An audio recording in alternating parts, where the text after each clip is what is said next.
I will follow your hand.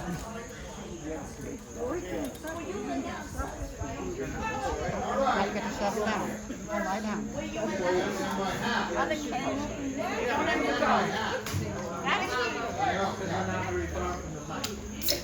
You right?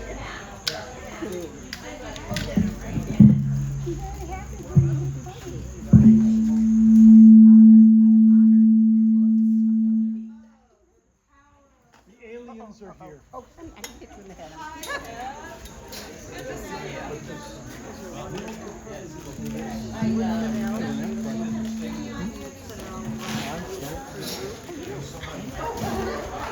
I know we probably met, but I forgot. Remind me of your name. Peggy. I'm Carol. Wait a minute, And that's Kim. Who's your friend?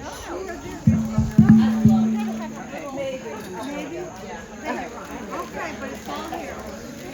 It's here also. How is it, okay? When I got married the first time, How about volume now? Can you hear? You made it. That's even better. I'm not making. I got stuck at and I wanted some. And this is fun stuff. I have a plastic bag. That plant is. If there's anything, if there's anything on the table,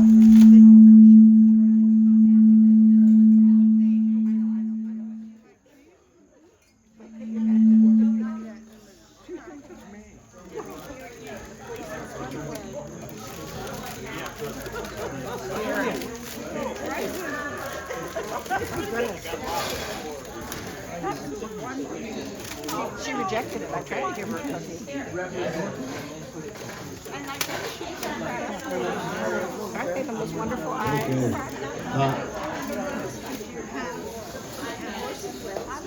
Can you hear? Well, I'm glad I'm here because I was thinking about not coming, and then Bob told me Judy was sick, so I ran as fast as I could. And she's here.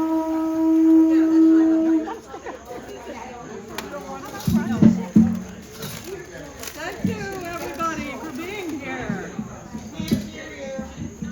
Thank you for being here. Can you hear me now? Yes. Okay. So anybody, if you're short like me, you have to bend the darn mic down. If you're bigger, well, you can put it where you need it. And if any speaker is here that I've missed with the boutonnieres, you better come and get them some point, because that says you're a very important person, and that's what you get. We're so happy with you being here tonight, and I'd like to remind you of something.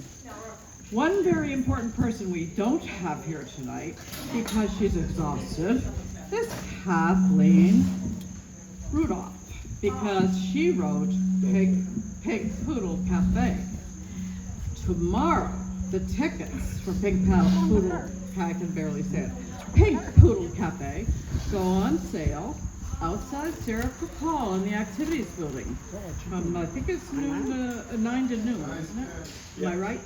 Okay, and I'm going to tell you, there are only 120 tickets for each performance because it is a dinner theater. You will get a dinner. Not telling you what yet, but it is edible. It's catered. It's going to be actually very good. And the theater will be about 40 of us who just go crazy with different things. Anyway, that is Pink Poodle Cafe. It goes the 4th, 5th, and 6th of October. But you got to get tickets. And they're on sale tomorrow, and they're on sale on Monday outside Sarah Cook Hall. So there will be cast members there, maybe in costume, who knows? And they can do that. And I also would like to tell everybody monologuing that on October 4th, which is a Friday, it's our normal monologue at 9:30 in the Victor Borga room. You're all invited for whenever you want to come. And one of the speakers is going to be, we think, our son Rob, who builds wind turbines out in the wind field in the Atlantic. And he's going to talk about wind farms and wind energy as one of the speakers. Just to get you a little heads up on a few things. We had a hard time finding speakers for tonight. Fact of the matter is, our phone rang off the hook. We have a lot of talented people in our village. So, I'm going to introduce our first speaker, who is so scared he shook in his boots all day. And he would be my husband, Bob, who is a captain, and so am I. We are both captains, and this is the sailboat that we've sailed 52,000 miles in. So, that's our boat, the captain is here, he'll tell you all about it.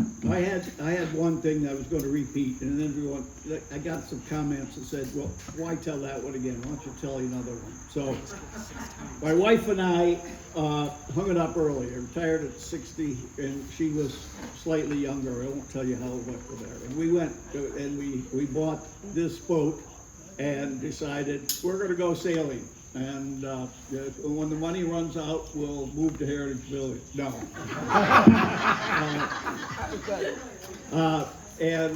So we always had a boat.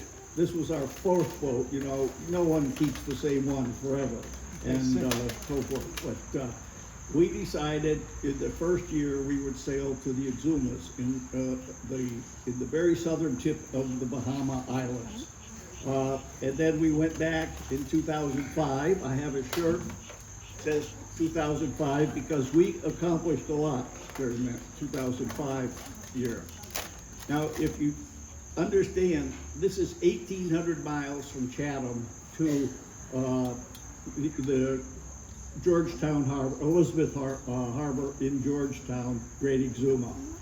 Now, if you do the math, let's say you can average 6 miles an hour, that's about 300, it's 1,800 miles, what's that? Yeah, 600 hours of sailing. 300. I used to be a math expert. 300 hours of sailing. Now, you don't do this all in one chunk. Sometimes you do it overnight. For instance, the first leg is from Chatham straight to Norfolk. 3 days, 3 nights, so forth, 400 miles, you chop that off, and then you rest a day. And then you go on down and jump down, and you get down to Fort Lauderdale. That's where you take to go across the Gulf Stream into the Nassau area, and then 150 miles south of Nassau is where Great Exuma is, Georgetown Harbor, and about 400 boats will gather there in the winter to have party time in the winter. They come from Canada, they come from Europe, they come from all over. We came from Chatham. Every year they have a regatta. We didn't make the regatta every year, but we made the 2005 regatta. There is a race inside the harbor.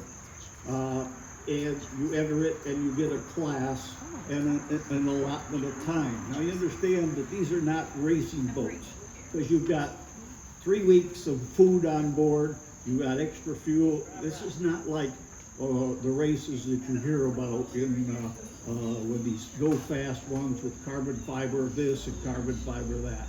This is a standard cruising boat.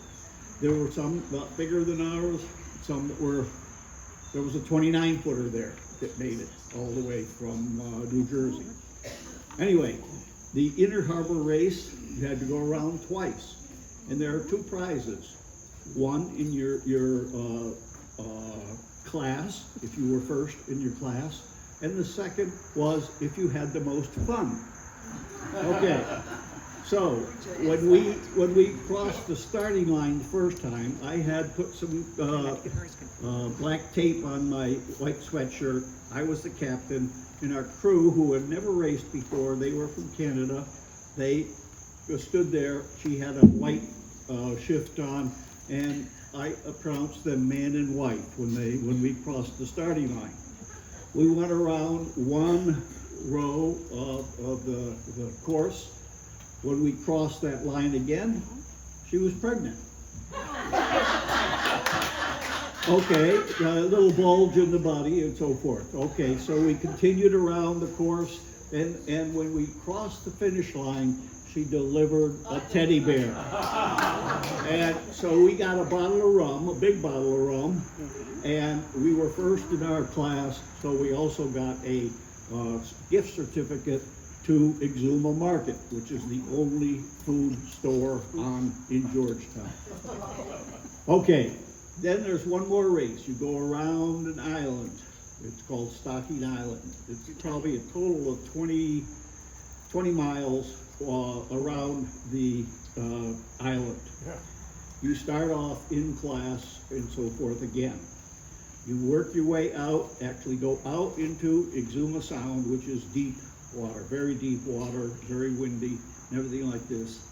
And most of people, I don't know why, they thought maybe they were going to get shielded by the mountain, the hills of the island. They went and tacked way out.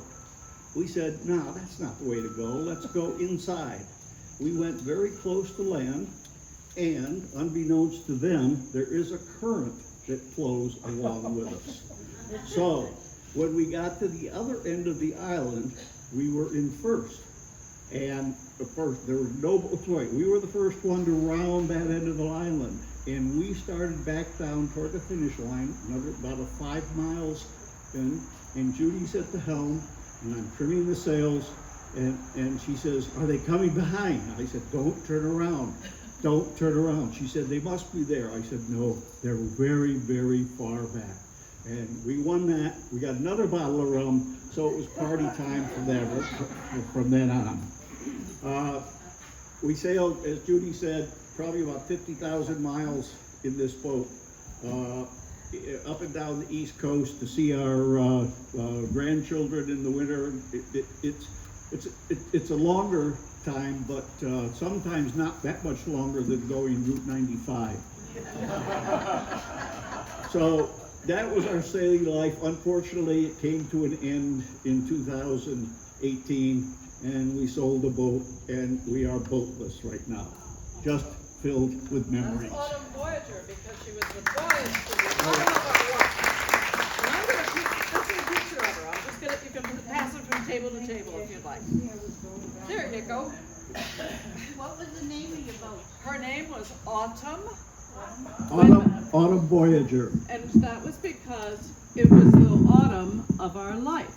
But the funny thing is that sometimes, well, when you go under a lift bridge, we had a 65-foot mast, almost 65 feet, very tall. So you had to have bridges open. You know, when the cars are going, that damn boat's holding us up because the bridge is open. Well, that was us.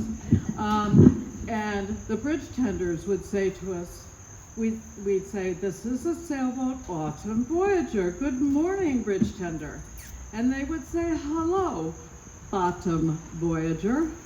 How are you? We'd say, no, we're not Jacques Cousteau's boat. This is Autumn Voyager. So for now, Bob, you're wonderful, but we need Vic Walton, don't we? Yeah.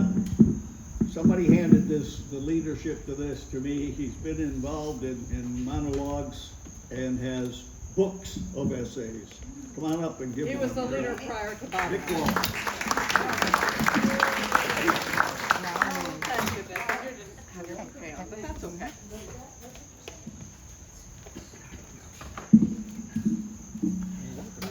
We just can't help it. In spite of a healthy, realistic, and sensible nature.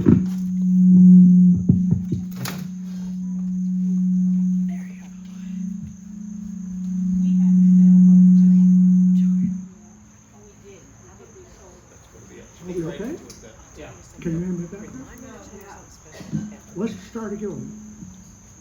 We just can't help it. In spite of a healthy, realistic, and sensible nature, we just can't seem to resist those reasonably priced, life-enhancing products they offer to us on TV and in magazines, and those little good deal coupon books that you sometimes get in the mail. For example, a few months ago, we became entranced by a commercial that caught our attention, which interrupted another court case of that Judge Judy Playhouse, that reminds litigants, remember her? she reminds litigants that she's just not another pretty face, and that she just thinks most of them are stupid anyway. The commercial was for slim leggings. They make you look slim and trim, and only cost $19.95, plus shipping and handling. If we called them right away, they would send us 2 pairs. If we called them right away, 2 pairs. It's just a long time since anybody ever complimented me on being slim and trim. So of course, we called right away. A few days later, even though the ad featured women, I figured that since they would be under my Levi's, that no one would never notice anyway. I just knew that this was going to make a significant difference in my life, beginning with a huge step forward on my self-esteem, pardon me, my self-esteem. So I anxiously opened and whipped off my pants, and I put on this thing and I tried to pull those babies off. Getting the damn things on was much more of a challenge than I expected. I jerked, I kicked, I tugged. Finally, I got these things on. While there was no panty line as was advertised, frankly, I looked ridiculous. Rather than slim and trim, I looked like a freak was in line to get a job in, maybe a sideshow somewhere. My advice to you, who are substantial guys, is that you probably don't buy it because it ain't worth it. Along the same lines as the slim leggings, we also got mesmerized by a commercial during a stunning episode 3 of a documentary on prison life in northern Portugal. The commercial introduced the product and it was called Be Active. It was called Be Active. It was a revolutionary medical device that will probably resolve any issue that you may have with your knees, like varicose veins, a lower back pain, possibly warts. Apparently, you simply pull on these things up over the knees, and then your problems are solved. To really seal the deal, the handsome male host commercial said that they would double the offer if you would just call right away. The braces would only be $19.95, and they would be the same as the slim leggings. And I felt sure that this time we were not going to get taken for a ride.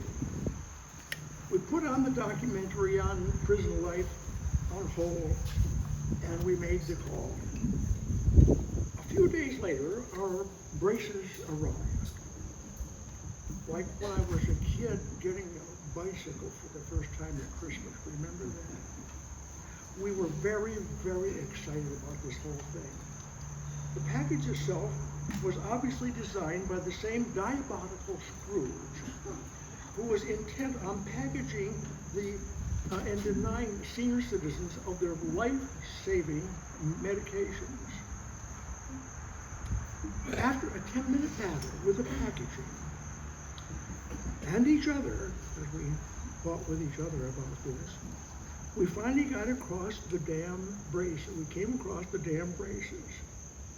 Since getting my socks on in the morning is, at my age, a challenge, these braces took a monumental effort.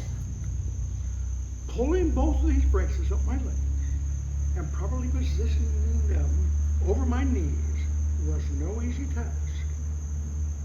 They were so tight that my lower legs and my feet started to feel numb. They were sort of action gray on their way to blue. thoughts of gangrene kind of set in. My thighs were quickly swelling. Fortunately, the first aid container was nearby and I had access to a medical pair of scissors. Soon the magical Be Active braces were rendered inoperable. They fell to the floor in a heap. Blood began to previously start its journey back into my legs, which was wonderful. My advice to you is, in terms of the Be Active, is don't buy it. It ain't worth it. One night we were watching a riveting movie because none of the other 2,034 channels sparked our interest. A commercial for blush came on. The product was guaranteed to bring you a glowing complexion and would rid your epidermis of wrinkles and unsightly blemishes after only a few applications. There were lots of before and after photos, of course, and it was only $19.95 plus shipping and handling. But if you called right away, they would send you 2 tubes of this stuff, and we would be in the market for express shipping. So you guessed it. We called. A package was at our front door by express mail only 3 weeks after we ordered it. Blush was a sort of light green and icky stuff. While waiting for 3 weeks of this miracle drug to put its to fulfill its promise, I read the small print finally on the box, and it read, "Results vary." That brief statement brought to mind the tiny print disclaimer at the bottom of these TV commercials, which, if you squint, you get up to 3 seconds to read the whole thing. My advice to you about blush is, don't buy it. It ain't worth it. If anything good from this disappointing experiences, it was that it taught me to just say no. For those of you who remember, Nancy Reagan would be proud. Even when good stuff is offered, like an exercise program that will tone and hone those abs, okay, in 18 days, and it comes complete with a whole set of videos, we can now resist it because we have learned our lesson. Even when they claim that if ordered right away, a Check My Abs t-shirt will be included. Boy, that is so tempting. Of course, I figured that a t-shirt that says "Check My Abs" would not go over big in Heritage Village. You need to say that one louder, dear, into the Say mic. that one louder. Anyway, Say- you get the say point. that again. Take it from me, no matter how tempting something sounds on TV or in those magazines or those little coupon books you get, don't buy it. It ain't worth it. Oh,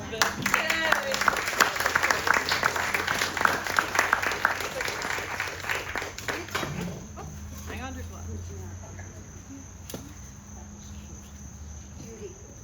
Thanks, Beck. You're always a hoot. Now we have Miss Claudia Fox, the foxy one, and she's gonna tell us a really good story.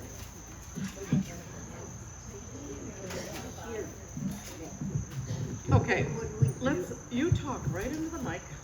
Bob will try and fix the hum. Hello. Can you hear us? Can you hear me in the back? Oh, Everybody? way back there. Okay, thank Go, you. baby. I'll yell anyway. Okay. Hi, I'm Claudia. So mine is a sailing trip.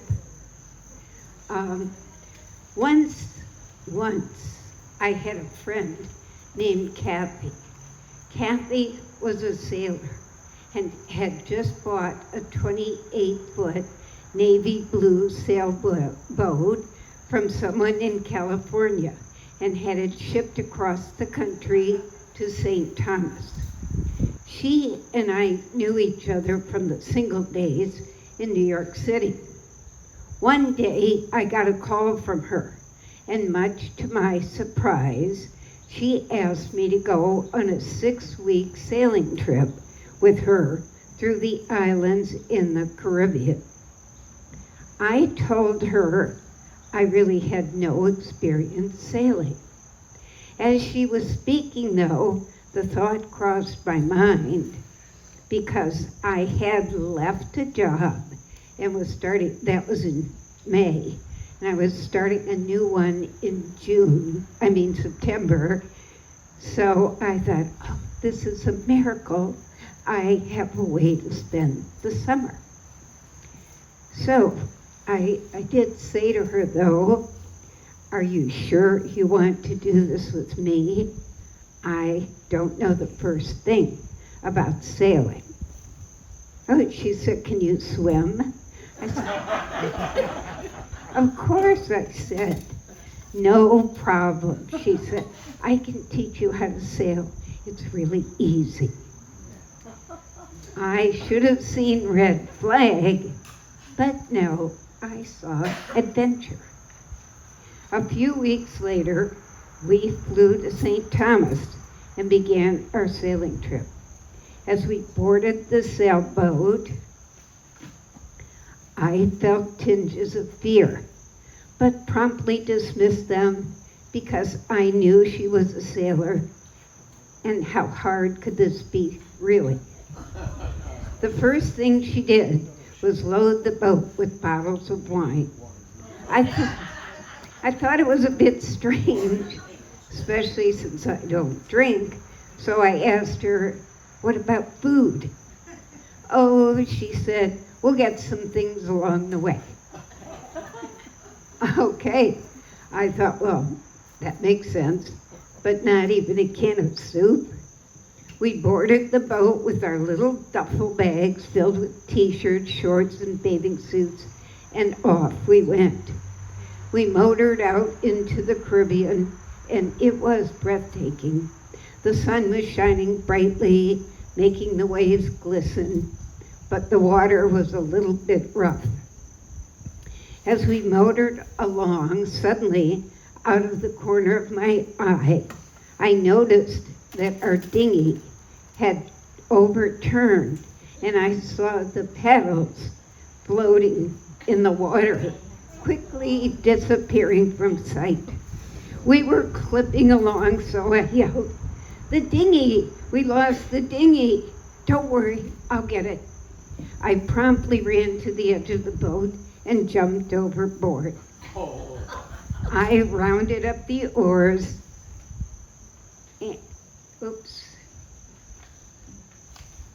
and swam to the boat. In the meantime, she swung around the boat and was picking me up. I thought, teamwork, teamwork. But as I pulled the dinghy toward her, she was yelling, don't you know there are sharks in this water? What were you thinking? Apparently I was not thinking. But there was my first sailing lesson. I don't think it ever got better. Kathy loved her wine, and although she was pleasant when she was drunk, I began to wonder what on earth I was doing on a sailboat in the middle of the Caribbean with a mostly drunk friend, not even knowing how to sail. This thought occurred to me many times throughout the trip. The first stop was Club Med in Martinique. We dropped the anchor and rowed the dinghy to shore. As you may or may not know, Club Meds are party-hardy places, and there are so many fun activities. We decided we would row into shore in the morning, have breakfast, spend the day doing activities, stay through dinner, and then return to the boat at night. Every morning we started the day by playing tennis, since we were both avid players. Each morning, a young man came to the courts and asked me to take a motorbike ride. I was having none of it. To me, that spelled disaster. But his persistence paid off, and finally Kathy said, "What harm could it do? Just go, get rid of him. Afterwards, we'll meet up." Being tired of his constant pursuit, I agreed. We went to get on the motorbikes, and I asked, "Where are the helmets?" He said, "Oh, we don't need any." To which I replied, "Maybe you don't need one, but I do. I'm not getting on this bike without a helmet." He promptly retrieved one helmet from the office. The operative word is one. And we hopped on the motorbike for our short trip down memory lane. As we pulled onto the driveway, I could see a long, winding drive sloping down, and at the bottom of the hill was a big, long brick wall. It took only a few minutes to pick up speed, and whack!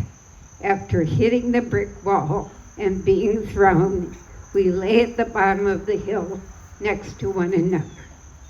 The ambulance sirens were soon blaring. I honestly thought he was dead. Fortunately for me, I had insisted on wearing that helmet, and unfortunately for him, he decided not to. He was taken by ambulance to a helicopter that airlifted him to the nearest hospital, and then he was flown back to his home in California with a neck brace on a stretcher. I never heard how he fared because I really didn't know him. I didn't know how to contact him, but I assure you, it was serious. I was only left with a purple thigh, which fortunately looked much worse than it felt. Always interesting for spur of the moment conversation. Thank you, God. We continued on to St. Lucia, Barbados, St. Vincent, and back to St. Thomas, which included other harrowing experiences. After the trip, Kathy and I parted ways amicably, but what I did find helpful, that was when I returned, I just happened to start dating a young man who was a sailor, and I could say I was one too.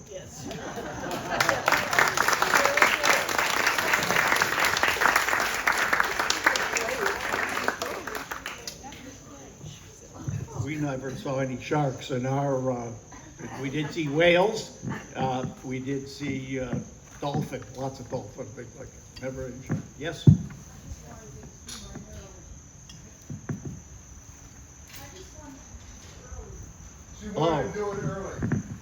Oh. Okay. Artemis, come on up.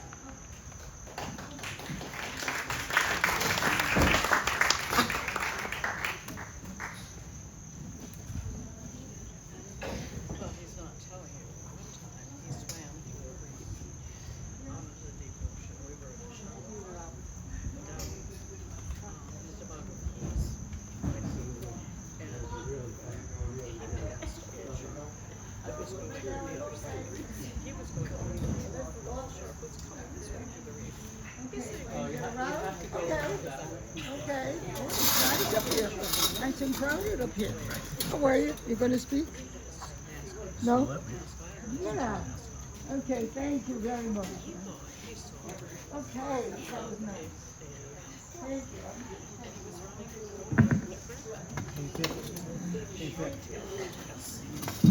you. This is for sure. Hi, everybody. Okay.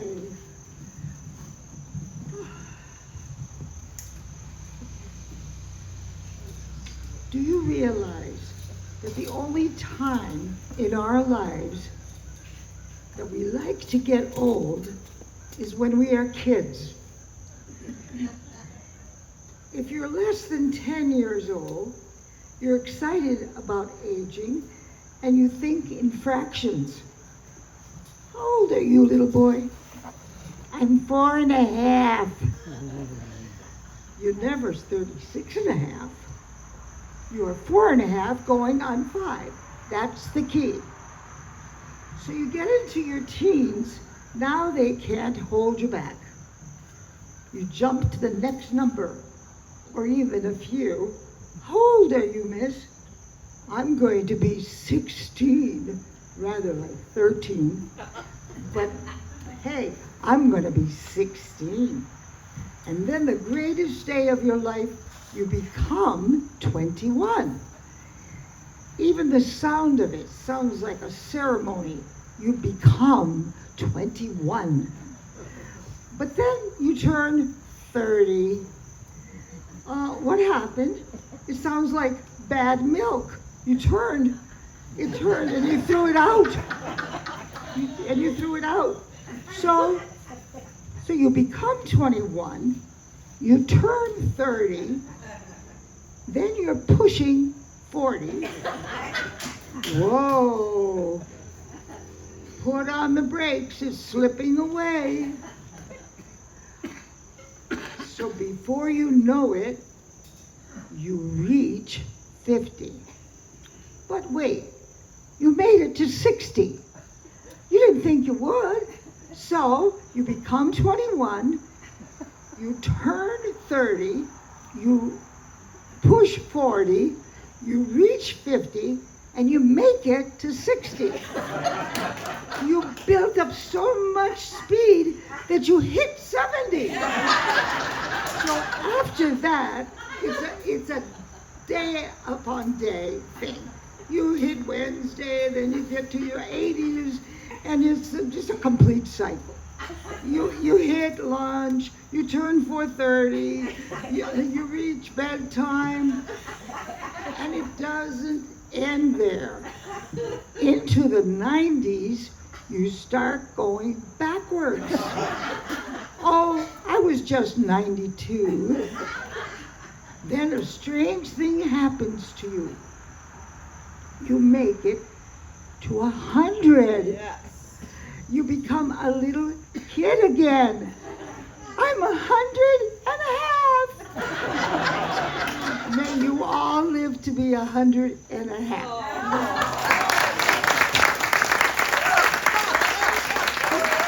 Thank you. I have an announcement. I know I have a minute here. I do have an announcement. You might not have read it in the paper, but Pillsbury Doughboy died. Pillsbury Doughboy. This is his obituary. It is with heavy heart that I must pass on the following news. Please join me in remembering a great man of the entertainment community. The Pillsbury Doughboy died yesterday of a yeast infection.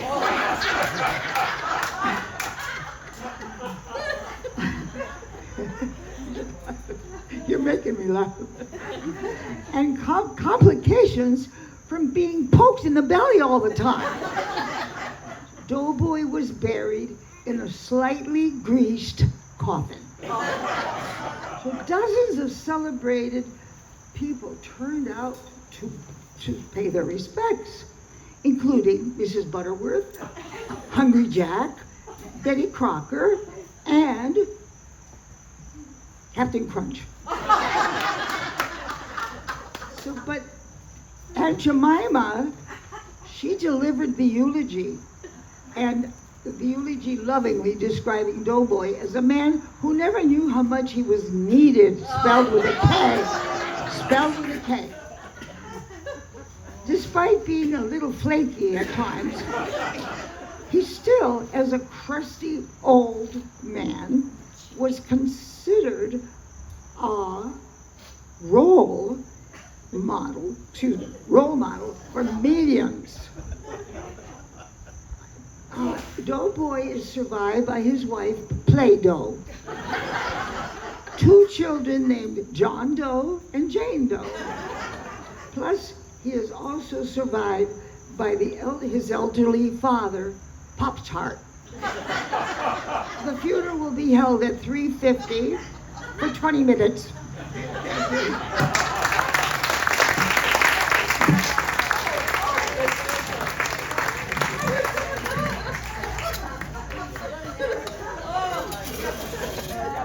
I think a bunch of us are going to have sore bellies after some of this. Because our next speaker is someone who's so shy around crowds, but I think he might make it. Neil Cowan. Whoa. Neil is our artistic director for the Theater Guild, among many other talents. I don't know about following Artemis. That's a hard act to follow. Thank you. This is a true story.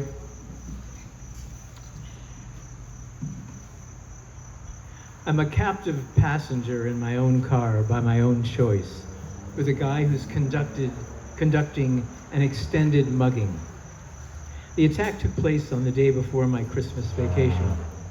The next day, my wife and I were scheduled to fly to Chicago for a week-long family reunion. How did this happen to me? I left my office at 5 p.m. and headed to the building exit.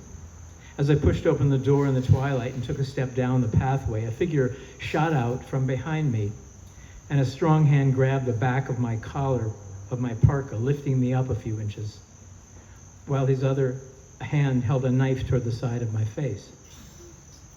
A nervous, growly voice demanded, "Take me to your car."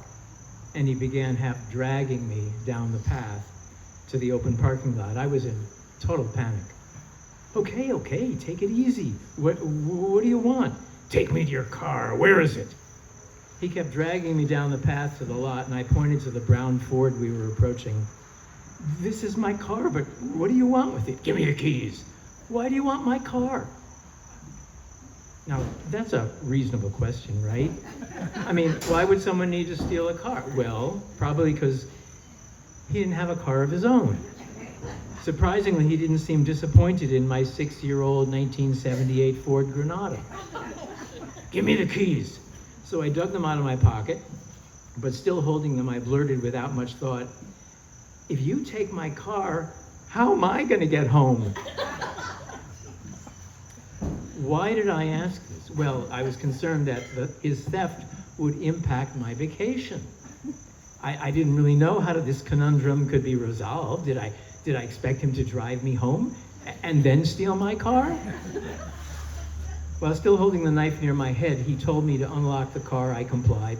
He took the keys, then he dragged me around to the passenger door, opened it, shoved me down onto the seat, slammed the door, then he raced around to the driver's door and got in. So there we were, like 2 old friends going out for an early evening drive together, only we were both very nervous. I finally had the opportunity to look at my attacker. He had black wavy hair and a fairly handsome face, though it was marred by a scowl. He appeared to be in his early to mid-20s. He wore this black leather jacket with a squared-off collar. I distinctly recall it had a diamond stitch pattern in the leather, which I liked a lot. I couldn't see too much else, as it was quite dark by then. I made the assumption that he was driving me home, though our destination had not been specifically stated. I directed him onto Farmington Avenue, heading west.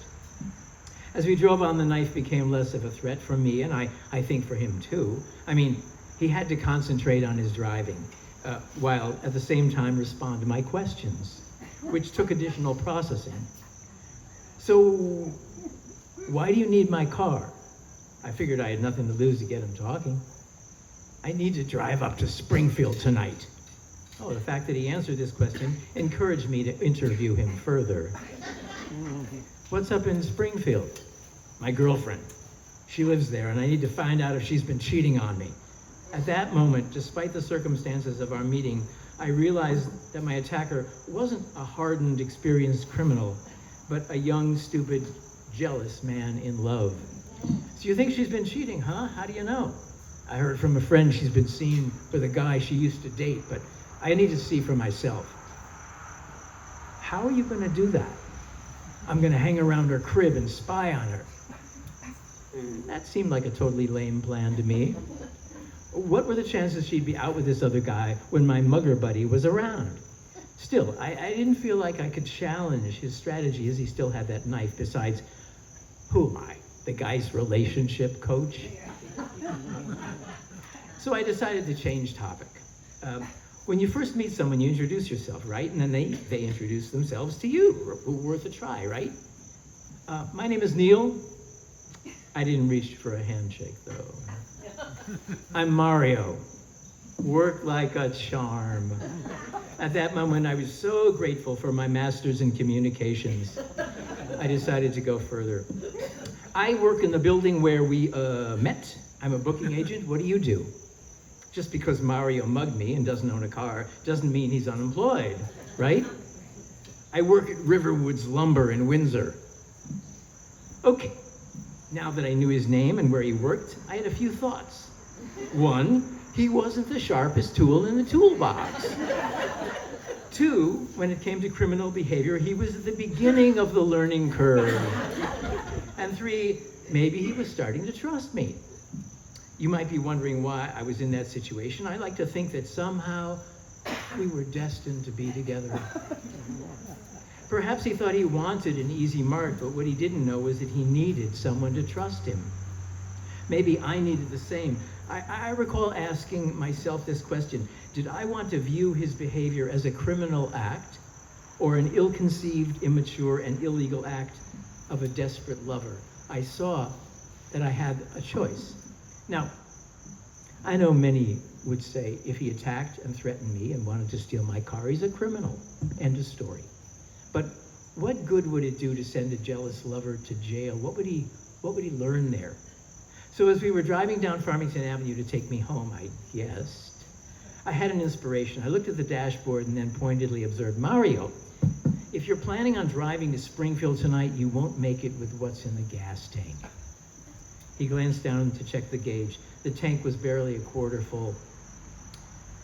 Do you have money for gas? No. I was picturing him running out of gas on the interstate and then abandoning my car. Why would he care? It would eventually be towed and then I'd get a fine and have to bail it out. The whole situation was spiraling out of control. I took a deep breath. Mario, I'll make you a deal. I will loan you my car for the night. I'll fill up the tank and you can drive up to Springfield to spy on your girlfriend. But in exchange, I want the car back in my driveway in the morning or I'm calling the police. And remember, I know your name and your place of work. I watched Mario's mouth twitch. I knew I was taking a risk. We were at a red light. He glanced at me with this quizzical expression like I had a couple of screws loose. And then he placed the knife on the seat next to his leg. Really? Why would you do this? Because I want my car back. That's why. I thought I'd have a better shot at getting it back if I loaned it to him than if he just stole it and then dumped it or sold it or drove it into a lake. He just nodded and said, okay. Continue driving to the center of town, we'll gas up there. As we drove, I asked him further details about his plan. It'll take less than an hour to get to her apartment, and I'll park across the street and wait to see her and maybe him. And then, what will you do if you see them together? I don't know. It seemed he was after information more than retribution, but he was clearly operating on adrenaline and little else. Me too. We pulled into a Texaco station at Raymond Road, and I suggested that he stay in the car and I get out to pump. He agreed, and I filled the tank, and as I only had $20 bill, needed change, I had to go into the station. There was another customer ahead of me, and as I waited my turn, I went back and forth thinking, should I tell the clerk about my situation and have him call the police? When it was my turn at the register, I opened my mouth to say something. but I only asked for change. Then I walked back out, got into the passenger seat, and pointed to the gauge. This should easily get you back up to Springfield and back. I gave him directions to my home and then wondered how smart it is to tell a thief where you live. But I had asked him to take me home, and how was he going to return my car if he didn't know where I lived? We pulled to the curb in front of my house, a three-family structure on a quiet suburban street. He turned off the engine. This is where I live, Mario. You see the driveway? This is where you need to leave the car by tomorrow morning, as we agreed. I expect it back by 9 a.m., key under the mat, or I'm calling the police. Also, here's my phone number. I expect you to call me tonight and tell me what's going on. I'm sorry for the trouble I caused you, and I'm grateful you're doing this for me. And then, to make his apology real, he handed me the knife. Handle first. I took it from him as a gesture of trust, and then he handed me a Polaroid photo of an attractive young woman sitting on a folding chair in someone's backyard. I was perplexed and dumbfounded. Is this your girlfriend? Uh-huh. Mario, why are you giving this to me? So you know I'm telling you the truth. That was it. We said goodbye. I wished him the best of luck, and he drove off. I went upstairs to tell my wife the whole story. About 9 p.m. the phone rang, and his whispered voice greeted me. Hello, I'm across the street from my girlfriend's house.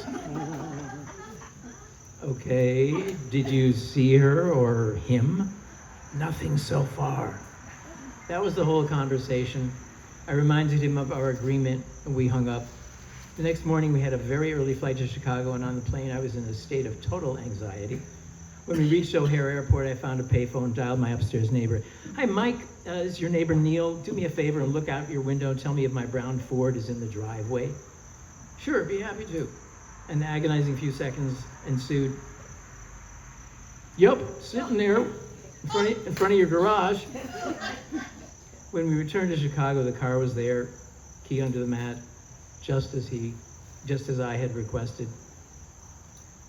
I don't think Mario was cut out for a life of crime.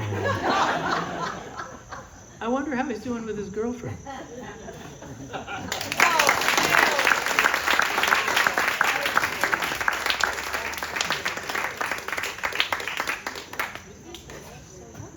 Okay, Georgianne. Georgianne Cole.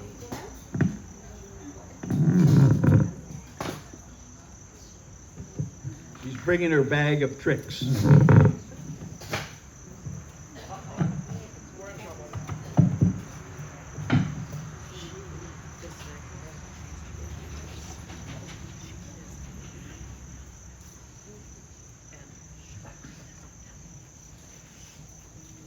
This is a true story, but I have to do like sort of, but I have to sort of set the stage for it yet. Now, I have 3 sons. My oldest son, Peter, will be 75 years old tomorrow. Oh, you were 1 year old. Does anybody, I don't know anybody but me that has a 75-year-old son. And some lady stopped me and asked me if I had him when I was 12. I said, no, not that young, a little bit young, but not that young. Anyway, the reason I'm telling you this is that he married a woman about 38 years ago who came from the Memphis, Tennessee area. She lives, they still do live, in a very, very small town, Mumford, Tennessee. If you blink, you miss it. It's surrounded by cotton fields, and the first time I put my foot in my mouth was we were invited for Christmas, and her whole family lived there. She had 4 sisters and brothers, and they lived there all their lives. And so on the way to their house from the airport, I saw all this cotton growing on either side of the roads and made the mistake of saying, where are all the people I've seen in pictures with the burlap bags picking cotton? And my new daughter-in-law said, oh no, we don't do that anymore. We have machines now that pick cotton.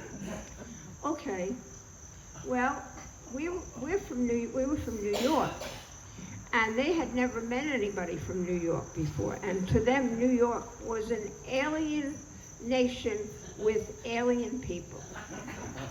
So when we got to their house, and we were there for Christmas Eve, all the family was gathered. There were more than 15 people there. Everybody in town was related to everybody else. The banker was their cousin. Her father was the superintendent of schools. Her uncle next door was the mayor of the town. And they were very, very religious people. Every block had one or two churches. I never saw a synagogue or a temple, but I also never saw a Roman Catholic church there. And these people were very kind, welcoming, wonderful people, wonderful family. And they asked me questions like, aren't you afraid to ride the subway? This was years ago now. I said, no, we ride it every day to work and back. Well, she said, you have a strange accent. And it sounds like a New York accent.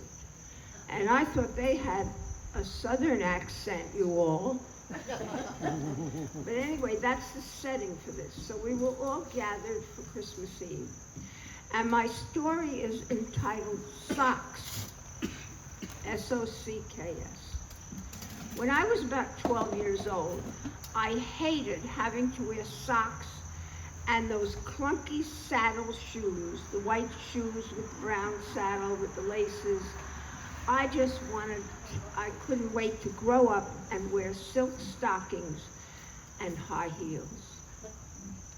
And so I grew up and I found out that silk stockings and high heels, by the time I was 40, were not that great.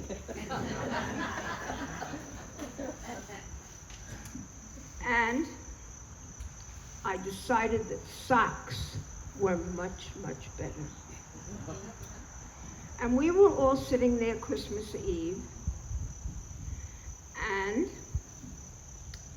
one person in her family said she noticed my socks, which were Christmas socks, and asked me how many pairs of socks I had.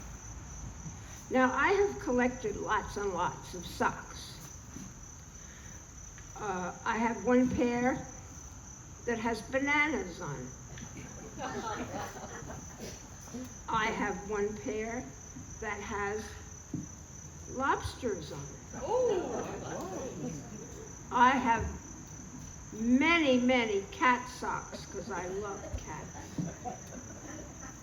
And I have lots of Christmas socks. Valentine, Halloween, even St. Patty's Day, you name it. I have socks for those occasions. And so,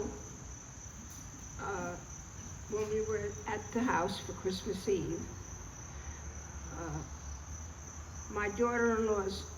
one of my daughter-in-law's relatives said how she liked my Christmas socks.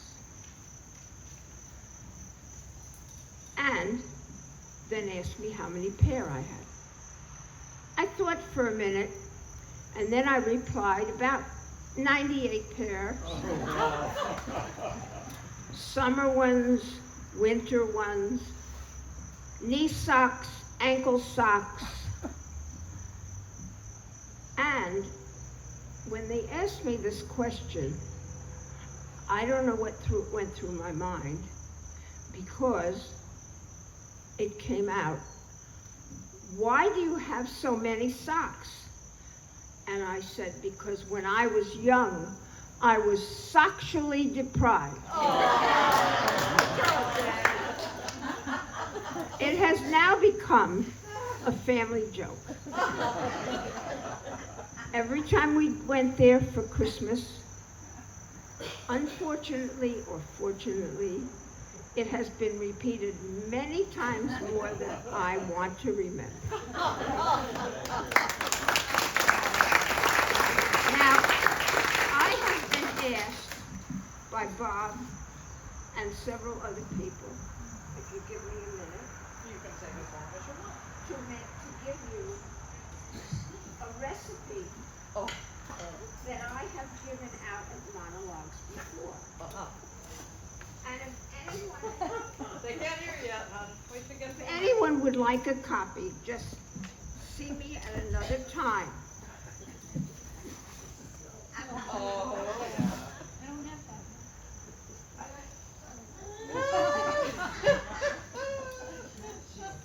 This recipe I found true in a cookbook that was given to me as a gift long time ago by my daughter-in-law from Tennessee. And it is the Mumford, Tennessee Presbyterian Cookbook. And I found this recipe recently. Fantastic. It's called elephant stew. And it feeds approximately 3,800 people. And you cut the elephant into small, bite-sized pieces. This should take you about 2 months. Sprinkle with salt and place in a large kettle. Add enough brown gravy and cover. Cook over a kerosene fire for about 4 weeks at 465 degrees.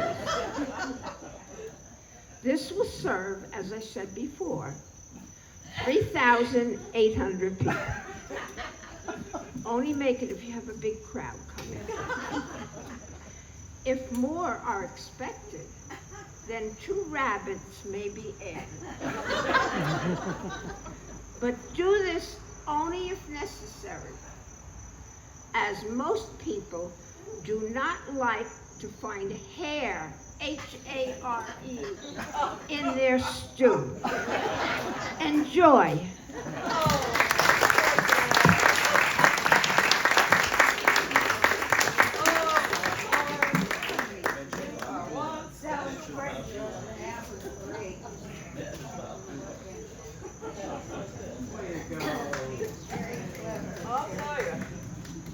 She can crack us up any day. And I know somebody that you'll never be able to laugh at, I don't think, because he's always so somber. Does anybody here know Ox?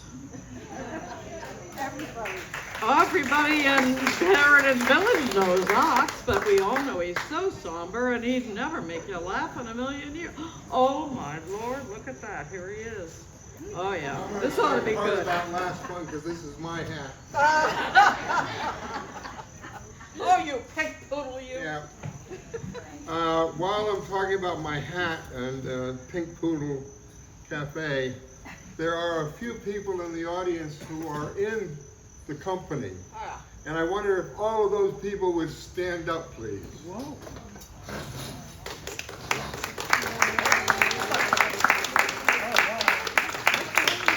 Come and see it. It's going to be wonderful. It's like nothing I have ever seen in theater. Yeah. There's a dinner, there's a dance, there's a talent show, and then there's a secret ending, which I won't tell you. The last time I was here, I did Bob Newhart's driver instructor. And Bob Newhart has a tendency to just find, is that going, do I need this? You're loud. Can you still hear me? No. You can't hear me? We can hear you. No, they can't in the back, see. Can you hear me now? Yeah. Okay. It's the middle of the, or towards the end actually, of baseball season, and I thought I'd do a piece that he wrote called "There Will Never Be Baseball." And the idea of the piece was that he was a game company president, like Monopoly and that kind of thing. And Abner Doubleday, who invented baseball, is going to call him up and try to sell this new concept of a game called baseball. And so there's a speakerphone here, but you can't hear it, only I can hear it. So in the middle of this, don't say, "Martha, I can't hear him." Nobody can hear him, except for me, and I'll respond to him, okay.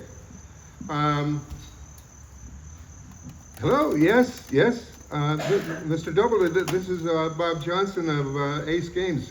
What can I do for you? Oh, you gotta get, wonderful. How many couples? 9 men on 2 teams? Well, that's gonna take a very large living room. Outdoors? I don't know whether you've heard the term, but you now have 2 strikes on you. You know, 3 strikes and you're out. But no, please, keep telling me. It's good. What's it called? Baseball. Okay. That's a nice name. Why? There are 4 bases and a hard ball. Oh, wonderful. First base, second base, third base, fourth base. No, not fourth base. No, home plate. Why? So you can have a home run? Oh, okay. Oh, that's fine. Tell me, you talked about 9 men. What do the wives do? What?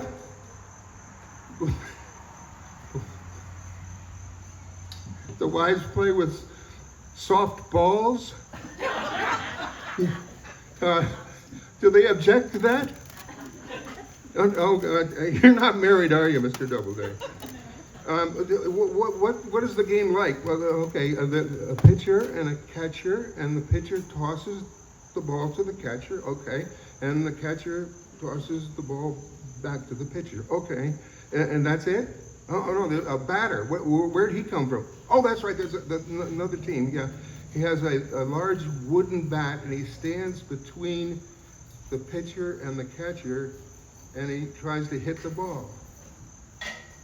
Okay, I sort of got the idea. He decides, first of all, whether to swing or not. Well, why wouldn't he swing? Well, he has to decide whether it's a ball or not. Well, can't he see it? It's a ball? I mean, is he blindfolded or something? He said, no, there are strikes and there are balls. Okay, and there's a strike zone. And the strike zone goes, what? Knees to the shoulders and above the plate. Oh yes, that's the plate.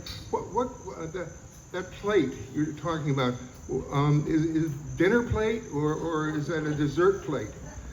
A 5-sided plate. I don't think I've ever heard of a 5-sided plate.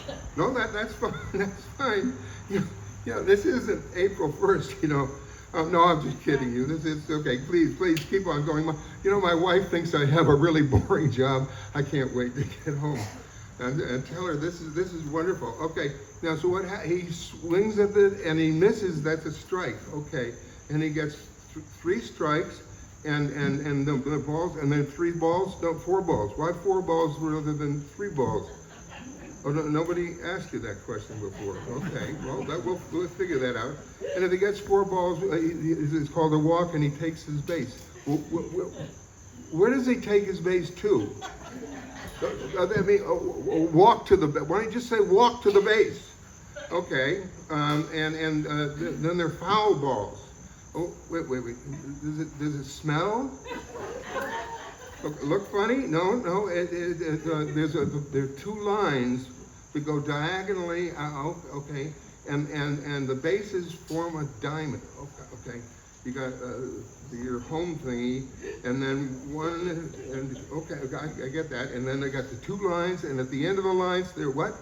They're tall white poles. Okay, and if the ball goes outside that foul ball. Inside that's a fair ball, okay? And the batter then can run to first base. Okay, unless the person out in the field catches the ball in the air, then he's out. Out of what? Uh-oh, he has to go and sit by himself. Okay, that's fine. Okay, and you get 3 strikes and you're out, and 4 balls and you walk to, and you take that base thing. What? I go ahead. Put the glasses on. Okay. Now, if the catcher gets the ball and it's on the ground, then he can throw it, and it depends who reaches the first base first, the ball or the runner. Okay. Guys, this is really funny. Okay, you can come out now. No, it's you. I'm sorry. No, I wasn't trying to make fun of you. No, I was just. I thought this was a joke. There's this whole concept of first, second, third. It's going to change dating all over again. Once people understand how to get to first base, and then. Yeah. No. That's. I'm just talking to you. It's okay. Okay. So if the runner gets home, that counts as one. One what? A run. Okay, that's good. Yeah. Okay. In fly rule, ground double rule of home run, a grand slam.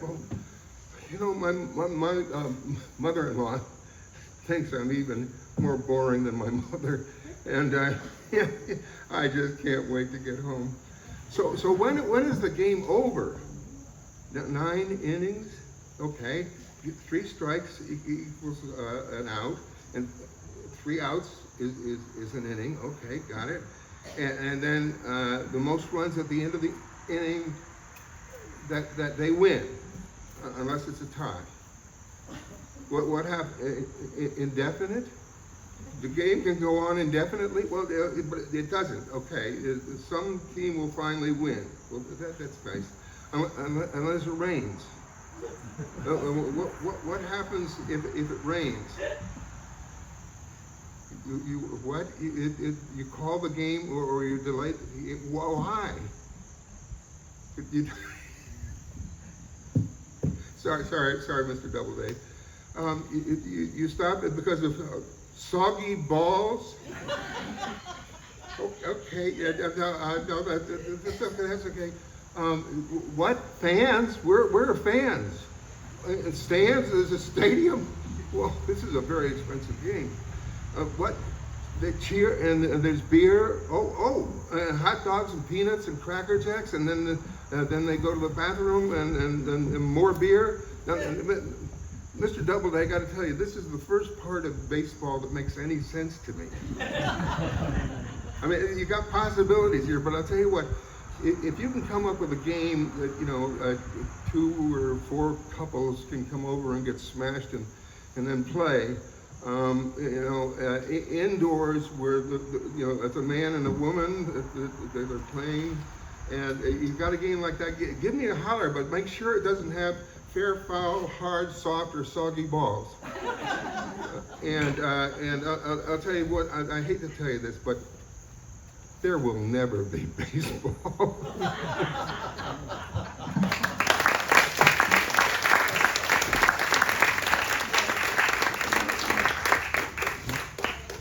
Okay, Judy Cowan.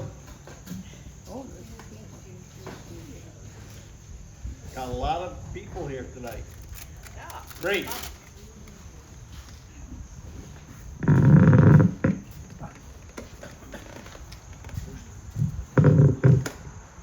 This is a true story. Waiting for the bus. Yes, if it's ever too cold to wait outside for the bus, you can sit inside until it comes. Thus began my relationship with Tony, who owned the gas station right next to the bus stop where I'd wait for the bus that I would take home every day from high school. It was a Sunoco station, pumps right at the curb with a little storefront, smeared windows that didn't allow much sunlight in, or for people to peer inside, for that matter. It was a particularly cold and blustery day when I arrived at the bus stop. I knew the bus wouldn't arrive for about 15 minutes, so I asked Tony if I could take him up on his offer and wait inside for the bus to come. "Sure, kid," he said. I walked inside. There was a desk with small pieces of paper strewn all over it, and there was a payphone on the wall. A wood floor that felt slick when I walked across it, probably because of the gasoline. I don't think he sold oil. And all I thought he did was pump gas when a customer would pull up to the curb. Well, I stood there not sure if it was okay to sit down at the desk. I didn't want to disturb or touch anything. And then the phone rang. With not a second's hesitation, I walked over to the payphone and I picked up the receiver and I said, "Tony's Sunoco station." "Where's Tony?" A moment's silence. Then a hushed male voice said, 987-908. What? He hung up, and I'm still standing there with the receiver in my hand trying to make sense of what I had just heard when Tony walked in. "Don't you ever, ever, ever answer the phone."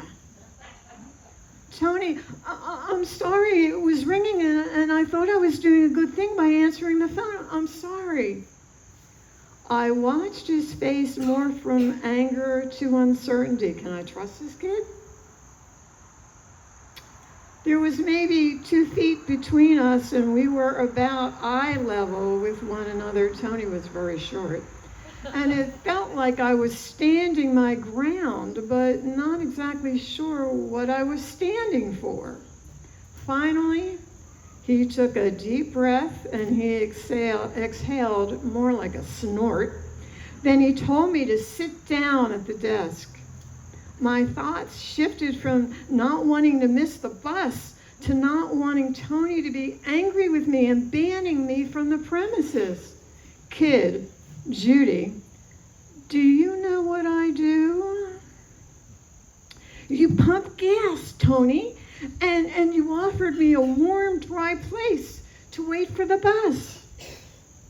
Now, where I grew up in my neighborhood, there was a bar or tap room on every corner with a separate ladies' entrance. Now, games and bets were commonplace there, and my parents were not shy about telling me their opinion that to steer clear, no matter how tempting easy money looked, there's really no such thing as easy money.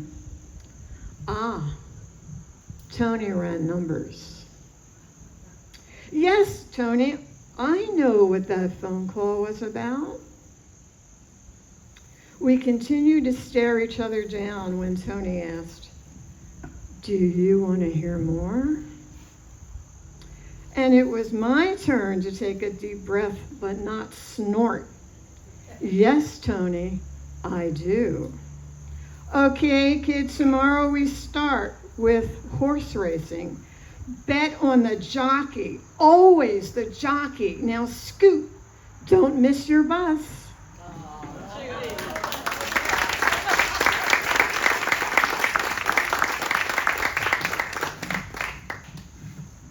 Judy Cohen is one fine actress. That was great, Judy. Thank you. Ed Edelson, you ready to say anything, Ed? I know you're shy about being around the public, but maybe you can get out a word or two. Thank you, Ed. All right, well, I'm not sure why I was asked to be here tonight, because I haven't been at Monologues for a while, but I think it's because I said I would record this, so that's the reason Bob thought if I was willing to record it, I should have a few minutes to speak. So I wanted to speak about two people who were very influential in my life once I moved to Southbury in November of 2024. Some of you know my wife and I, we moved here to open a bed and breakfast in November, as I said. In that December, cold December, I saw that there was a planning commission meeting, the Southbury Planning Commission, was meeting one night. So I decided I'd go find out what they actually did. I had spent many years with ExxonMobil's corporate planning department, which I thought looked at the whole world. What in the world could they look at for little old Southbury? So there I was, and all of a sudden people got up and made extremely poignant and detailed presentation on water, specifically the water of the Pomperaug River and the watershed that surrounds it. The two presenters were from an organization called the Pomperaug River Watershed Coalition, and they had just issued a new report on the relationship between forest and water quality, something I'd never thought about. The presentation was about as good as any I'd ever experienced at ExxonMobil. And when they finished, I leaned over to a woman who was sitting next to me, who I didn't know, and I whispered that I thought that was a really interesting report. And she said, I wrote it. Her name was Marion Griswold, and after the meeting, she had volunteered to introduce me to the two founders of the Pomperaug River Watershed Coalition, or as we call it, the PRWC. And that was Dr. Mark Taylor and Larry Pond. You know, I've been getting around a lot lately, meeting with people all around Southbury, so I heard a good fish joke, thinking of rivers, and I'll just pass it on. What does a fish say when it gets to the end of the river? Damn. Anyway, I digress.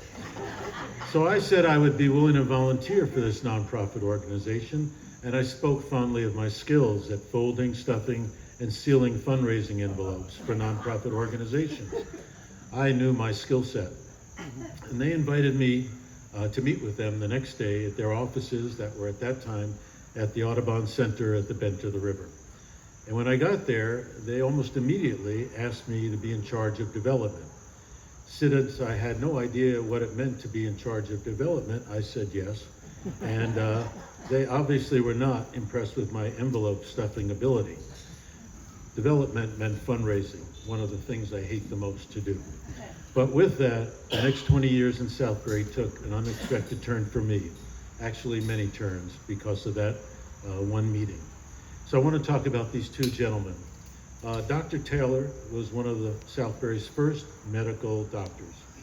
He and his partner, Ira Mickenberg, graduated from Yale Medical School and decided back in the 70s that it would be a smart idea to move to Southbury to open a medical practice because of this growing community called Heritage Village.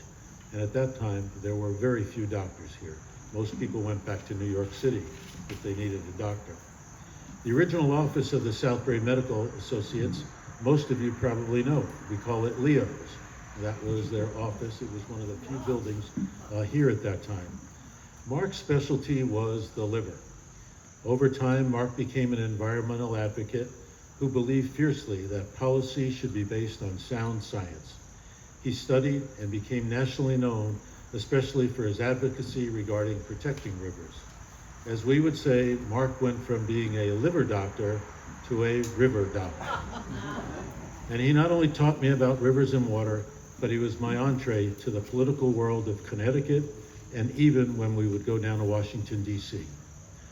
As a local doctor, Mark treated every first selectman who served in Southbury while he was an active medical provider.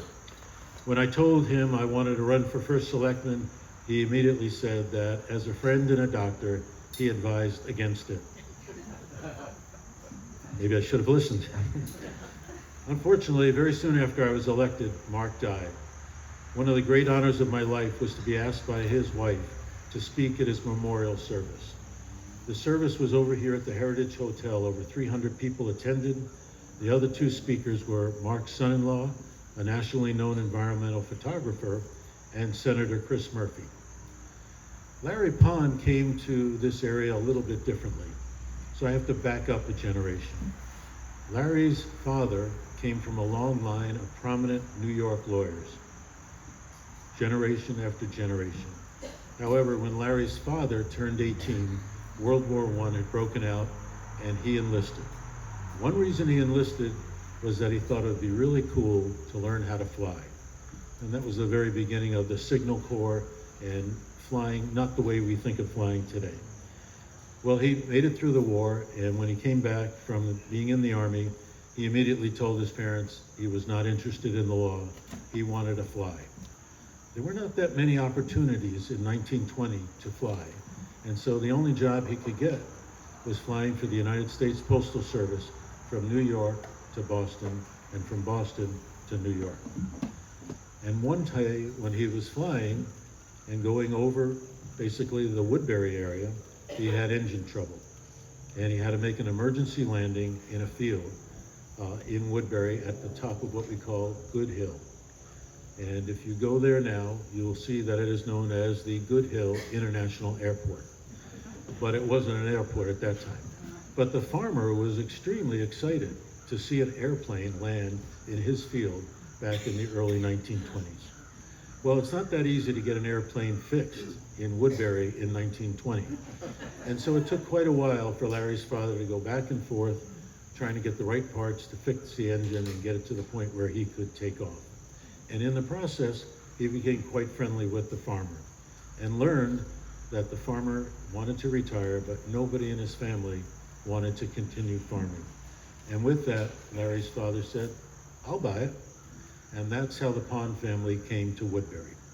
Larry grew up there, and many people say he knew how to fly before he could drive. He was extremely popular because a lot of people wanted to go flying with Larry. But as the Korean War came, Larry enlisted in the Army, and because of his skill, he immediately went to become a paratrooper and eventually a paratroop instructor at West Point. And he had fabulous stories, which I obviously have forgotten, of the generals that I knew of, names that were famous, that he taught how to parachute jump, and none of them sounded like they were very good at it. Well, Larry's real dream, though, was to be a teacher. Initially, he was a math teacher. He left West Point, became a math teacher, and then he got his real dream job, which was to come back to this area to teach geology at not what we called Naugatuck Valley Community College. And everybody in Woodbury was really excited when Larry moved back to the family farm. He was just a very gregarious guy. And very soon after he moved back, he got a phone call from a friend who at that time was the chair of the Democratic Town Committee. And he said, "Larry, you should really come to this meeting. A bunch of guys are getting together, and we're trying to figure out who should run for first selectman. And we think you would be great." And Larry said, "I have absolutely no interest in doing that. I'm not coming to your party. I don't want to do anything but teach geology." "Oh, Larry, please. You'll enjoy meeting everybody, and you don't have to sign up, but it'd be great for you to be there." Well, eventually he gave in. He went to that party. Larry was the only one there that was a potential candidate. And after much haranguing, he said, "All right, you can put my name on the ballot, but I will do nothing, absolutely nothing, to help myself get elected. You can say whatever you want about me, but don't count on me to do anything." Larry was good to his word. He did nothing. He focused on his geology teaching. Things went along towards election day. And the weekend before election, the Democratic Town Committee had a party in the Hollow, their main park there. Free food, going to have a lot of people, but they really needed Larry to show up. So they went back to Larry and they said, "Larry, you were good to your word. We were good to our word. We didn't ask you to do anything, but please just come to this picnic and show up. Just show people you're really a real person, that they can see you."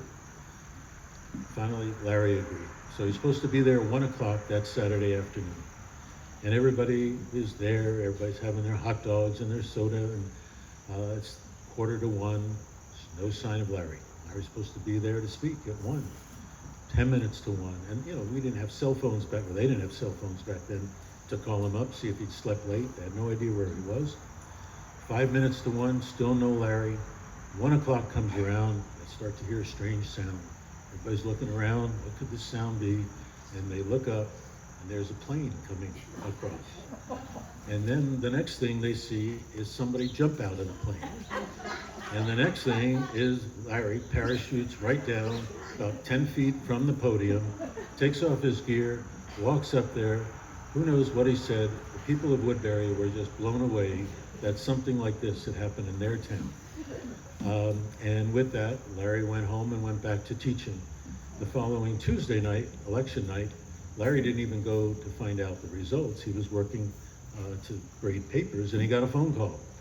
Larry, you won. And Larry said, I demand a recall.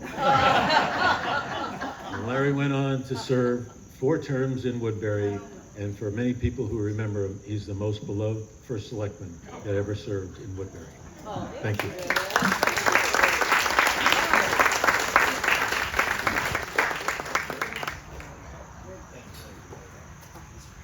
Okay, we will keep a little bit of that theme. Barbara Meckler, would you come up, please?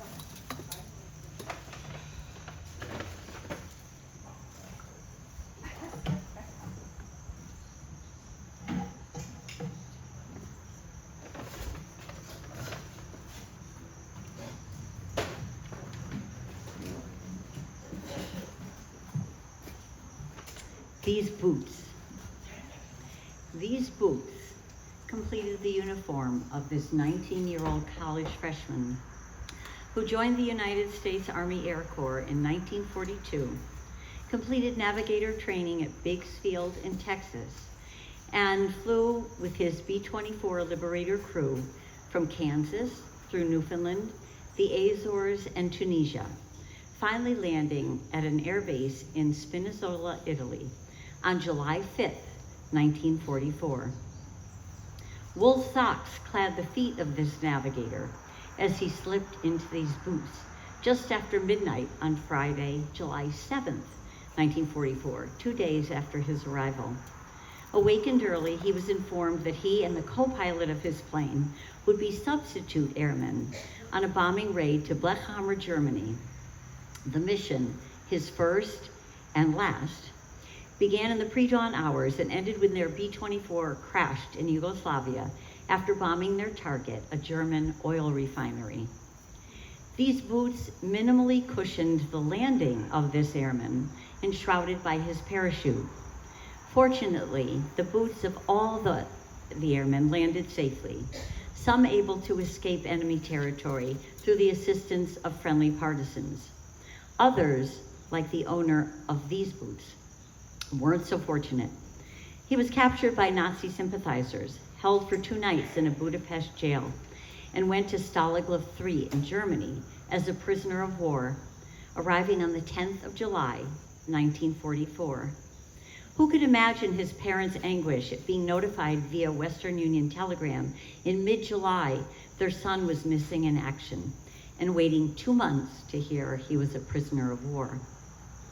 Life in prison camp wasn't comfortable, but these boots were warmed, as were bellies, by Red Cross parcels sent to the camp regularly.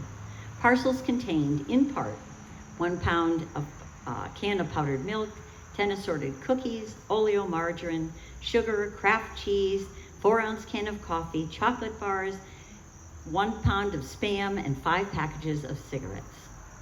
Without these parcels, the men would have faced slow starvation. Be thankful as I am, there is such a thing as the International Red Cross.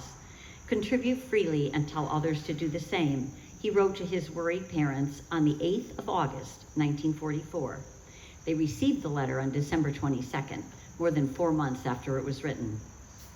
These boots provided little warmth to the airmen on the night of January 27th, 1945, when, as the Germans learned the Russians were approaching, woke the airmen at midnight, forcing them to march 50 miles in frigid, snowy temperatures. Following several more grueling marches, the POWs were separated. This airman going to Stalag Luft IIA outside the city of Moosburg, Germany, where living conditions were unhealthy and food and clothing scant. According to accounts found in the airmen's artifacts, food rations were well below those needed to keep men healthy. Soups often filled with worms, barracks were unheated, and men often had to sleep on floors in vermin-ridden bedding. After the Nazis recognized an impending loss to the Allied forces, these boots were once again forced to march. General Patton was driving close to Nuremberg, and the Nazis wanted to delay liberation of the prisoners, and perhaps had other nefarious motives for the march. Unlike the winter march out of Stalingrad III, the weather was warmer, the sun was shining, and the airmen expected they would soon be free.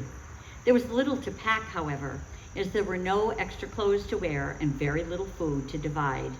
From April 12th to the 19th, these boots marched to Stalag 7A in Moosburg, Germany, a shorter distance, but stressful nonetheless. On April 29th, these boots witnessed never to be forgotten sights. The POWs and this airman's boots could see German machine fire coming from a church steeple. Soon an American tank pulled up in the field just north of the camp and destroyed the machine gun. At 12:35 p.m., an American flag was raised over the city of Moosburg, and 30 minutes later, an American flag went up the camp's flagpole. Men were running around, including this airman, in these shredded and crusty boots, tears flowing down their cheeks, hugging each other. Some dropped to their knees and prayed. First Lieutenant Martin Allen was credited with climbing the German flagpole that day, tearing down the German swastika and replacing it with an American flag he had secretly hidden, sewn between his two blankets. These boots rode home in a U.S. transport ship bound for New York City in June of 1945, arriving on the 4th, 1 month before Independence Day. Not much is recorded about that journey, but the relief and anticipation must have been palpable. For nearly 70 years, these boots remained in the attic of various homes, amidst photographs, letters from prison camp, journal pages, maps, and Western Union telegrams. Sadly, the airman passed away on April 22nd, 2018, but his acts of heroism will never be forgotten. I am the blessed and grateful daughter of this airman and his boots, but I will never be able to fill the heart and soul of them. They were my dad's boots, Wells Adams, my hero. Thank you.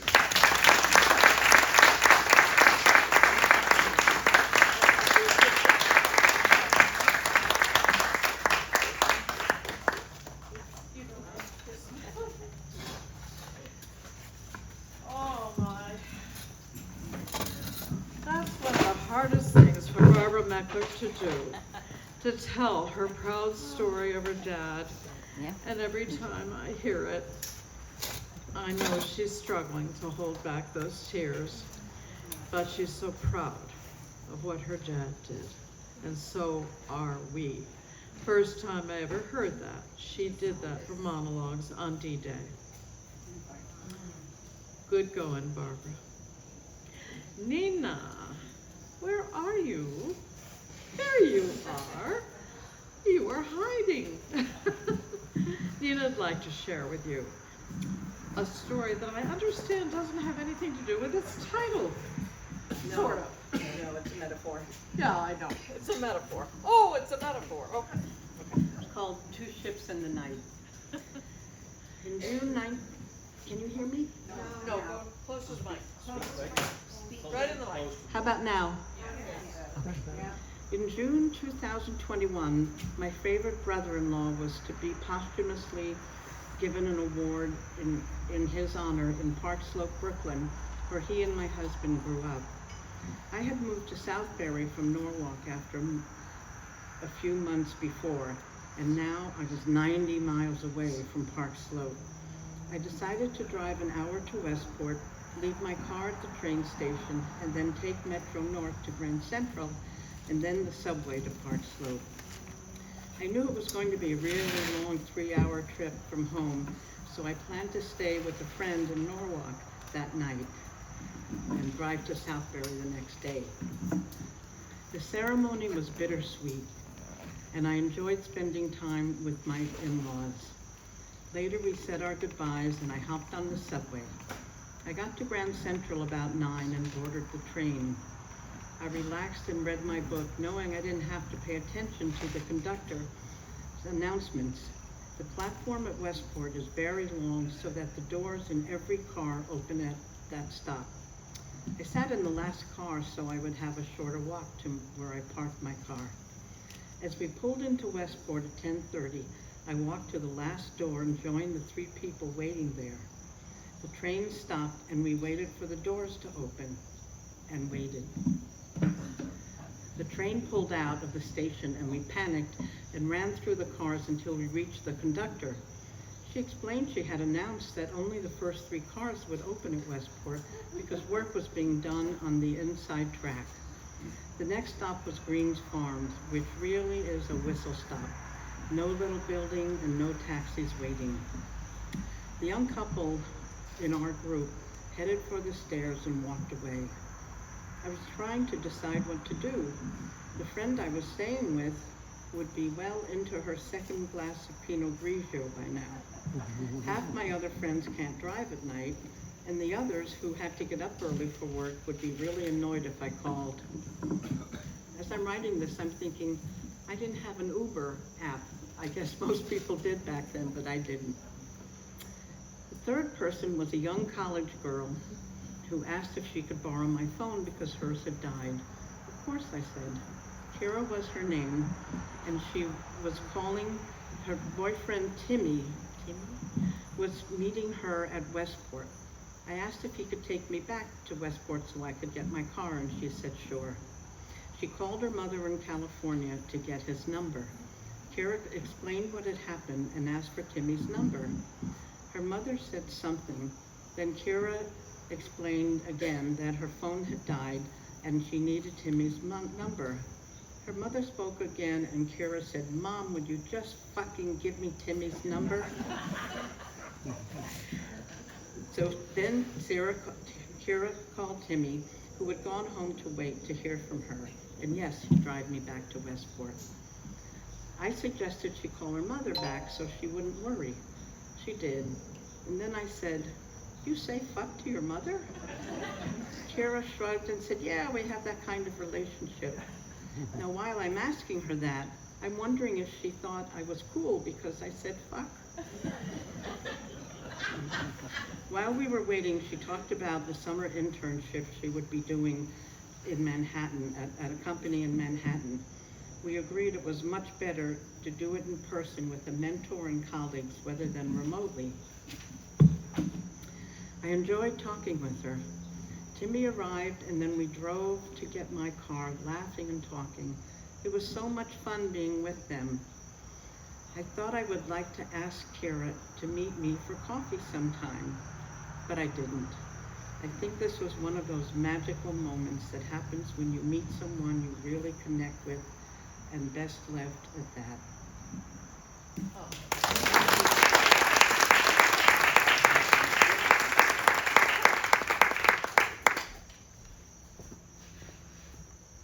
All right, now I have the pleasure of introducing. Set that out. On our sailboat, I was the captain, but here's the admiral.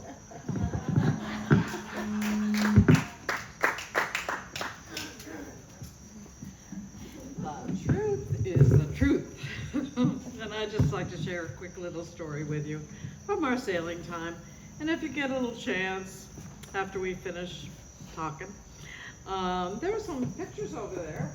The big one is our sailboat, Autumn Voyager. We spent 17 years sailing, and we lived on it a lot. And we take it all the way down, as Bob said, to the bottom southern part of the Exumas, which is way away from Nassau. What, 135 miles from Nassau, Bob, south? I think, yeah, about that. And, you know, there are 400 sailboats in that Elizabeth Harbor sometimes. But one of the best days, a bunch of us decided to haul up our anchors and just go for a nice sail in Exuma Sound, which is like sailing in the ocean, and what a day it was. Until we heard on the weather forecast There was a front coming through with winds at about 50 miles an hour. That's a little more than we just wanted to play with. So there was a cut going into a special anchorage. And about 10 boats of us, we were one, went in, threw out a hook in there, hidden a little bit behind an island, so we had a peaceful place to stay during the blow. That's fine. It was nice for a while, and then the blow went through, and we're all back there, and we realized, what ho! We're by the Conch Research Center of the Bahamas. Hey, where did Bob get this? He dove for this. There was no one living in it at the time, and he cleaned it up, brought it home, and made his hole for his blow. Okay, so we got the research center there. These boats, a lot of them had couples like Bob and me. And then a lot of them had kids on the boat, on board. And all the parents had made a deal. Okay, we'll homeschool these kids in the morning from 8 to noon. We'll all finish at the same time so the kids can all play. And that's the way it went. Well, on the day after the blow, we're still all at anchor, and around comes this 16-year-old young man in the dinghy from his boat. He goes boat to boat and hands us a little flyer.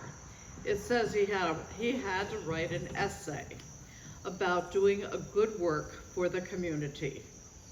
Would we help? His project he wanted us to do was go to the beach that was in front of the Conch Research Center. Pretty much it was like oceanfront beach, but of course there weren't houses around for people to go to the beach. It was just nobody lived around there. So this beach had accumulated all kinds of, excuse me, but crap, off all these boats that had gone by and just tossed things overboard. Well, all of us were kind of like, oh, it sounds like a bunch of work, but you know, it might be a good idea to help this kid out. And then he told us the pièce de résistance. First prize for getting the most trash was we could do a load of laundry at the research center's washer and dryer. Nobody had a washer and dryer on their boat, and did we ever want to do the sheets and the towels? So everybody from the boats the next morning went in the sun and the warmth, and he'd lined up big black plastic trash bags for everybody to use. We picked up over 30 of these huge bags of trash, a lot of plastic, netting and other plastics and different things.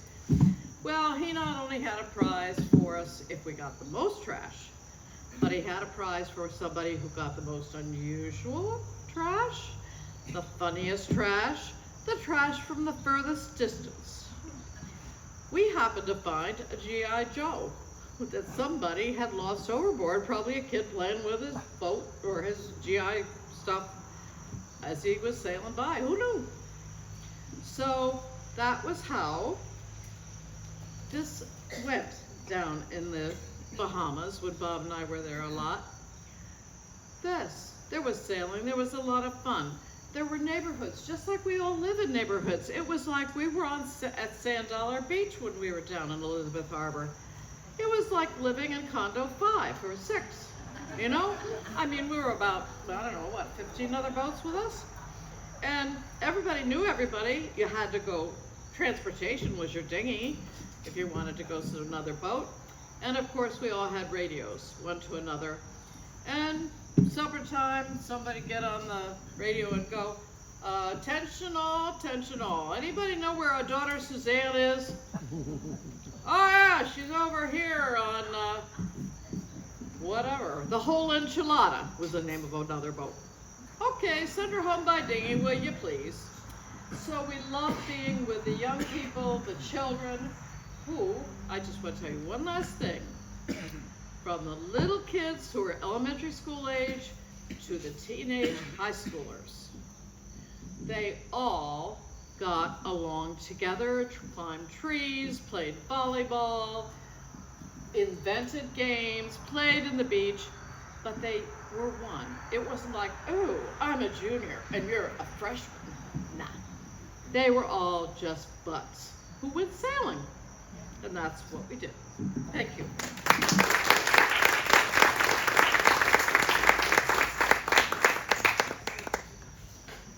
Okay, we're gonna look for a lost dog. Patty Churko.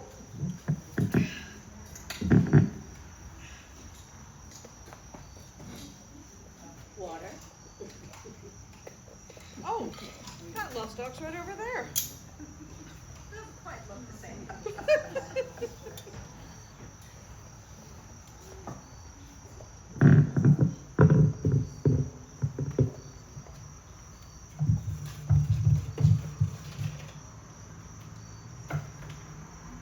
Bag of tricks.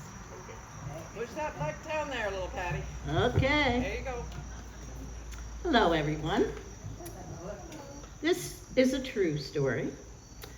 Set back about 2 years ago. I am a grandmother that gets into play. Play, like having plays. And when the kids come over, we decide what we're gonna do, what we're gonna be. We pick characters, we pick our scenes, and we begin to play. This never gets old. Sometimes I've even recorded these plays. Not that I did a great job on that, but the kids still like to watch them. Well, one day, my granddaughter picked playing that she was going to be running a rescue, a dog rescue, or any animal, she said. If it needed a home, she was gonna find it a home. Okay. So, while things were going on, I went to go into my closet and then noticed a letter up there. She loves writing notes all over the house. And she goes, wait a minute, did you read that? And it said, no entry, employees only. And I said, but I need to get something. Well, you don't work here, you can't get in. I said, well, do you have any ideas how I could get in? You could try out for a job. I said, okay, I'll do that. So I said, are you hiring? She said, no. I said, okay. I said, any other idea? She said, well, you could take my training class. I said, okay. Now, ma'am, at this time, we have all the stuffed animals around on the beds and on the dressers, you know, all that need their little homes. And she's taking me around, and she's got her little paper, and she's telling me each one's name and all about them, where they found them. And I'm like, okay, I just want a sweater. Okay, so now I sit down at her desk, and she's quizzing me. Do you remember that dog's name? No. She checks that. She goes, well, do you remember where that little owl was found? Yeah, in a tree. No, check. Needless to say, I won't bore you, but I did not pass. I did not get hired.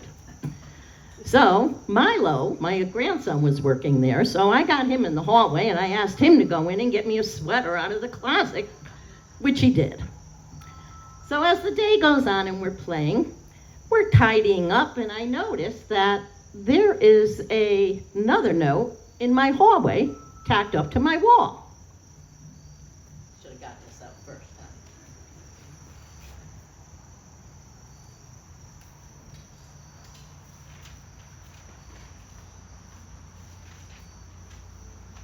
And here it is. Missing. Call, and it has a number. She did pretty good on that. She is 6 at this time, and Milo is 8, and it says lost. And at the bottom, there's a little sticker. I don't know where the sticker came from. I'm sure it was in the crayon drawer. So I got my magnifier, which is the telephone, which I took a picture of the dog, and then I hit and zoomed it up, and there he is. Okay. So they leave. She let me know to make sure that, she handed me my old flip phone, which we play with. She handed me the flip phone and said, make sure you take calls. You're on duty. I said, I'm on duty? I got hired? Well, you're a temp. I said, okay. She said, there is a missing dog, so be sure you answer your phone. Okay. They leave. I said, I'll get her. I'm finding this dog. So the first thing I do is I go to Hallmark. Hallmark's got a big selection of stuffed dogs. And I'm picturing a Beanie Baby dog, and they gotta have a pug, and there's gotta be one this color. No, none at all like this, and no pug. Well, then I go to Walmart, and then I go to Target, and then I go to another Hallmark, and then I'm all week on it. Now, week 2, they come back for the weekend. Missing still. Now she asks, before she leaves, the picture of a dog, and you can tell his frowning face. He's lost, she said, and he's scared. So now, week 2, back out there, I'm gonna find the dog. Going back to different stores. Now I am in Litchfield County. Someone told me to go to the special toy store. They got everything, silly putty store or something. I do everything I can.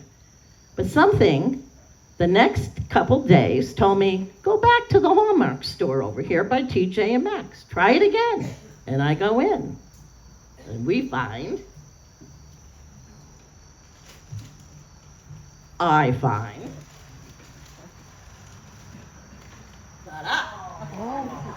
we have a pug. Color's good, right? Yeah. Right. Well, I know how to fix the eyes. We go over to Michael's. Googly eyes. Now I'm sleeping and I'm saying that tongue is quite a tongue. But I got an idea. I know. Just looks like a little dishcloth spongy thing. But in my mind, I know that I can cut this, I can form this, and I'll wet it, and I will take a bobby pin, and I'm gonna get it just right. And I do. Color, obviously not the right color, but I know where there's lots of magic markers. And in my mind, and yes, this is true, I know that there's one that's gonna match that color. And I find it. And as I start to color in this tongue, starts running out of fluid. Oh no, you're not doing this to me. Put it in hot water, upside down. And now I'm shaking, shaking, shaking more of the hot water, and yes, it finishes the tongue. So, the next day, next weekend, they're coming over. I will show you our finished product. Do-do-do-do. Pretty good match. I was so excited. So I go over to the lost sign, and I got my pen, and I put him up there, and I went, oh, no. I can't pin him up there by his ear. She'll have PETA after me. So I got my Crown Royal little thing, and we made him a little blankie. We got him in there. So under her sign in my hallway for 3 weeks, missing, call, we put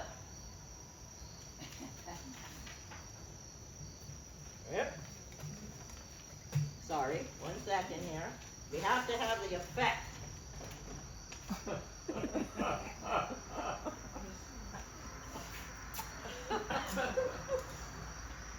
Stay there 1 minute.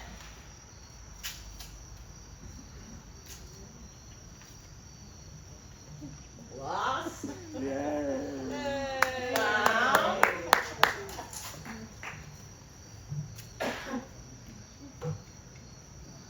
Beep, beep.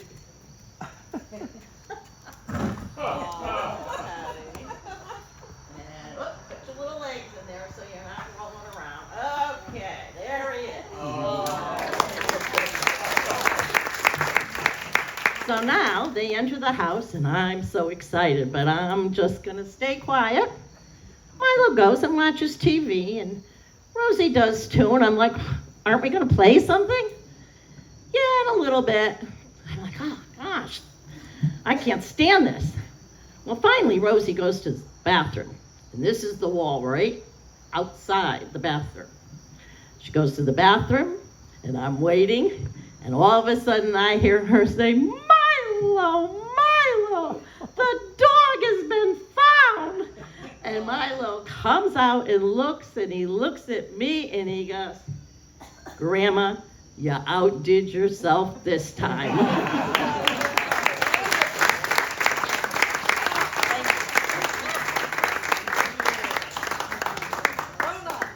Thank you. Are y'all ready? Great. Yes. I'm out of here. Rona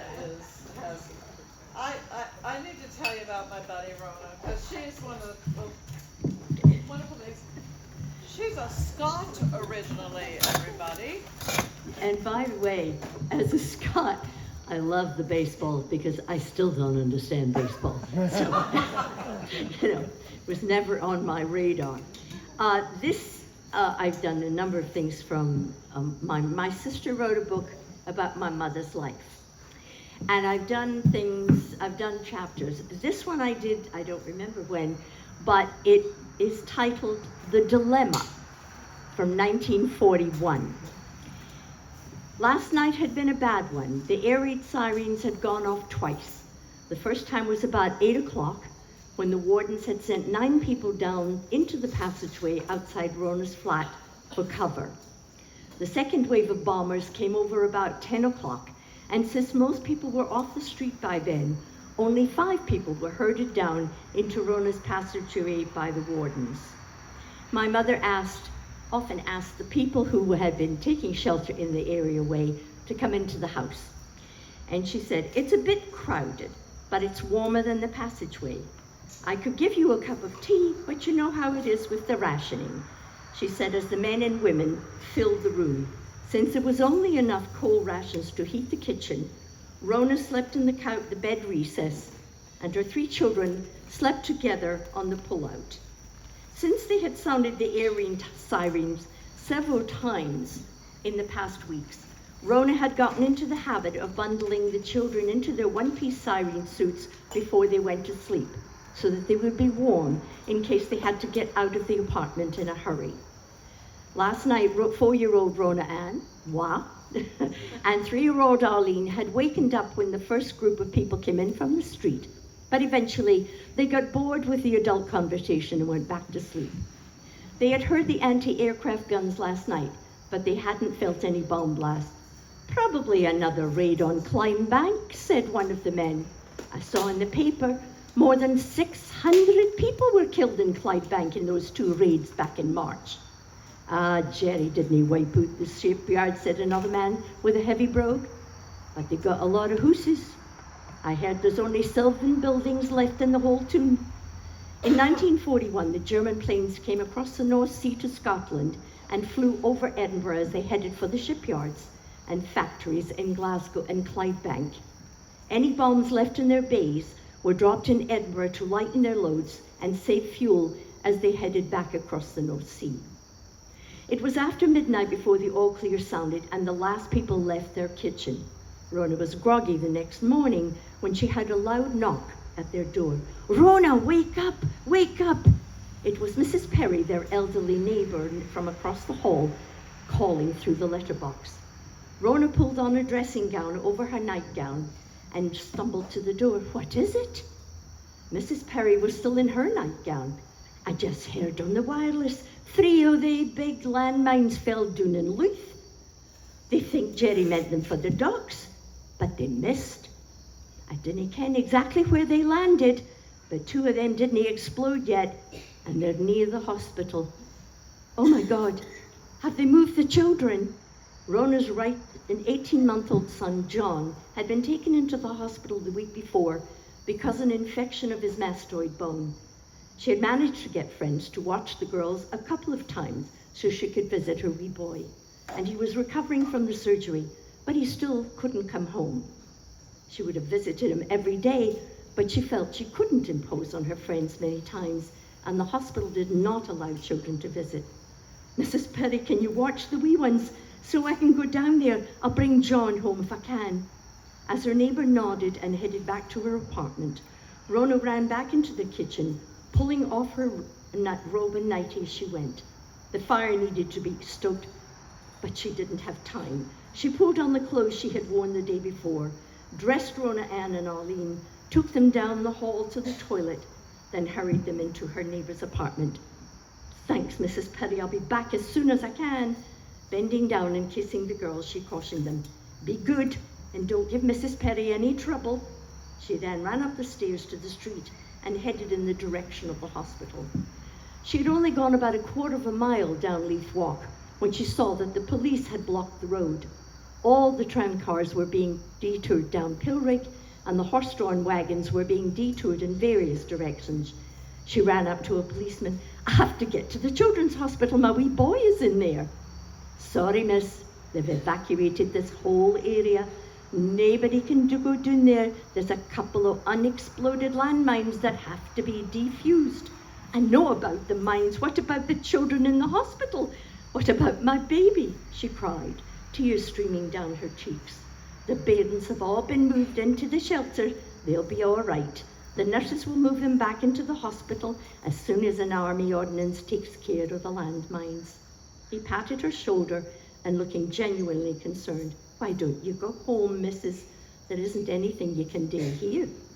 The policeman was right. She couldn't do any good here. She might as well go home.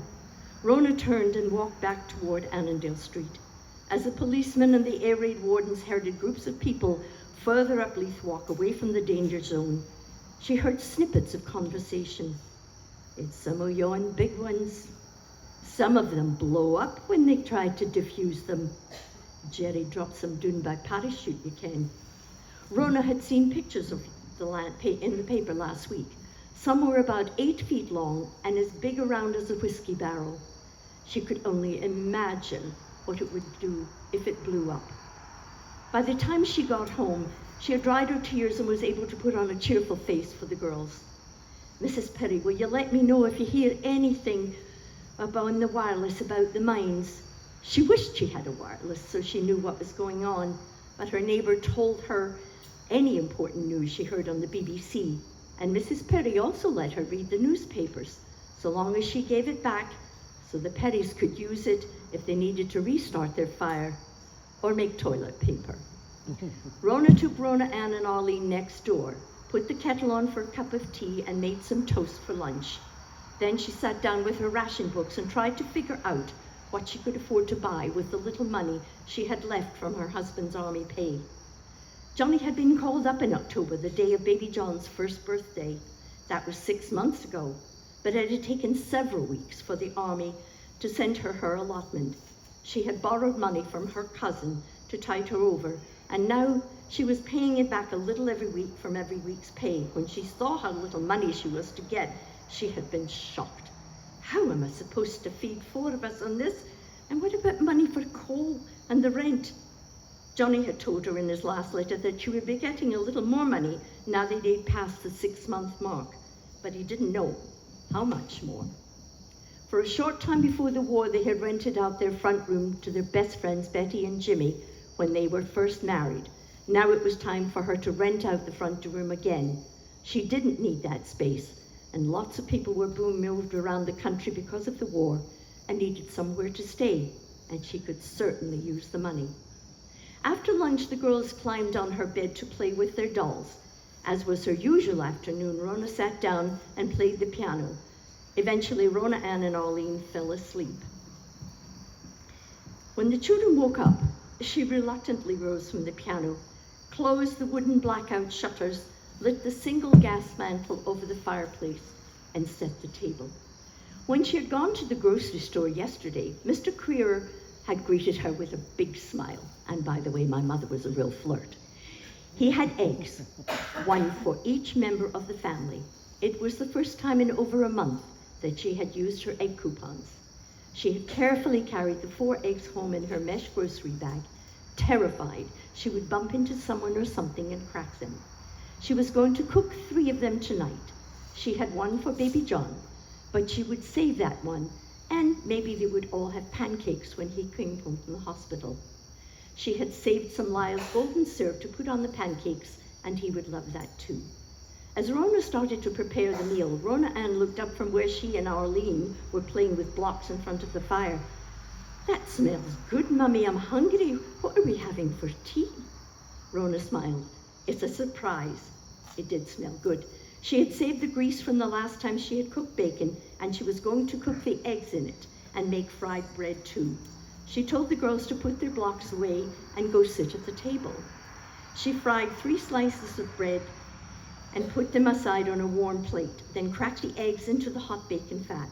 She splashed the 3 yolks with hot fat till they turned pink and lifted the iron from the frying pan off the hot gas ring.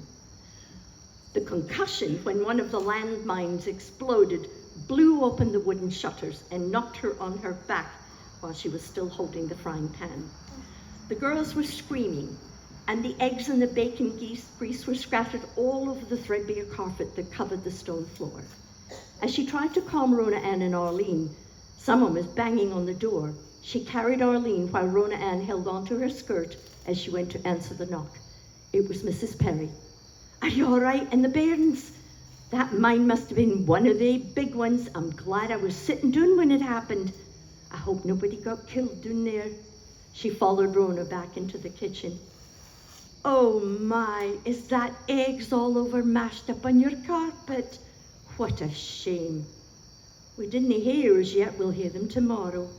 When Mrs. Perry left, Rona closed the blackout shutters, then tried to clean up the mess while she was still carrying Arlene and Rona Ann clinging to her leg.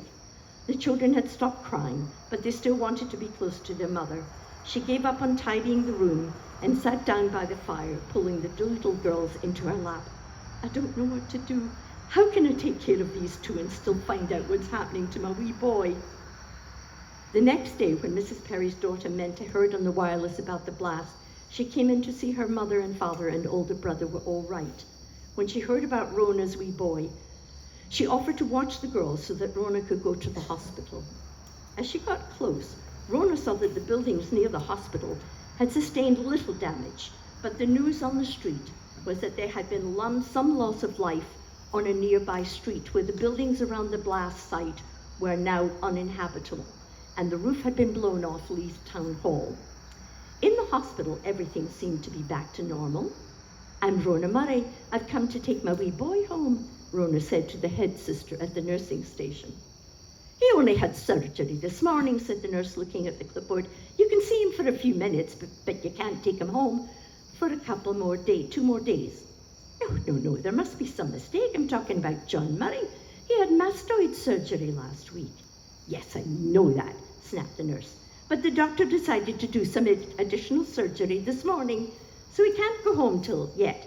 He's down that corridor in Ward 2. What are you talking about? Asked bewildered Rona. What abortional surgery? Circumcision, said the officious nurse, returning her attention to her paperwork.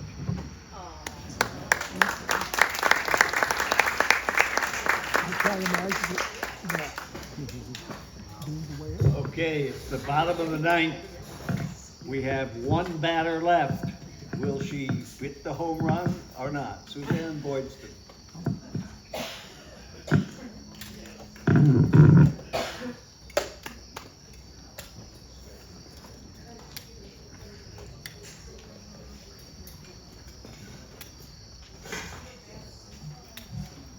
Now that I'm competing with the crickets, let's see how this goes. I've done this once before, Monologues. It's entitled Dogs of Family History. Okay? I was born into a family of dog lovers. I was brought home from the hospital to a home already occupied by a Welsh Terrier. So I had a sister, an older sister, and a furry older brother.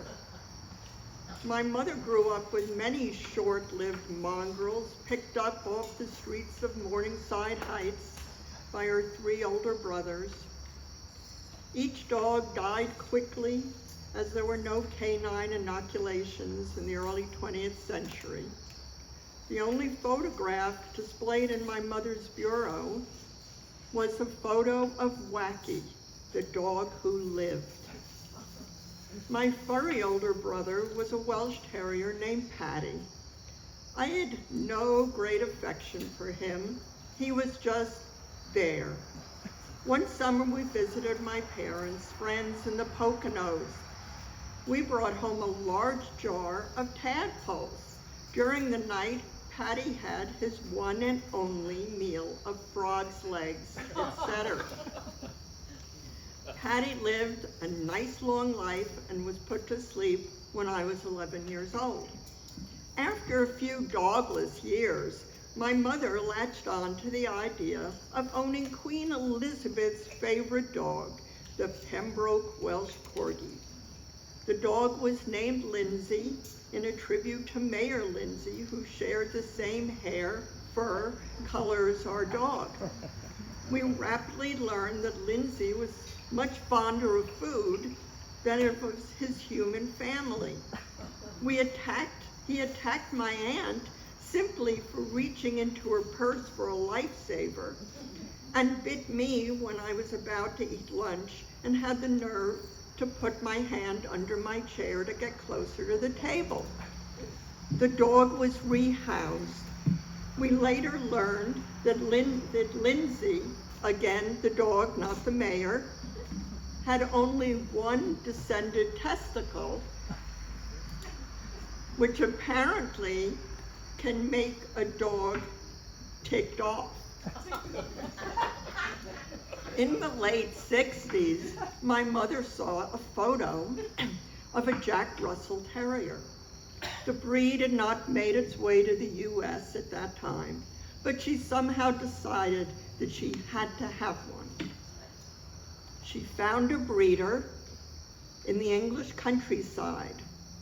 I cannot imagine the number of long-distance calls. They exchanged some letters, and my mother agreed to purchase a puppy.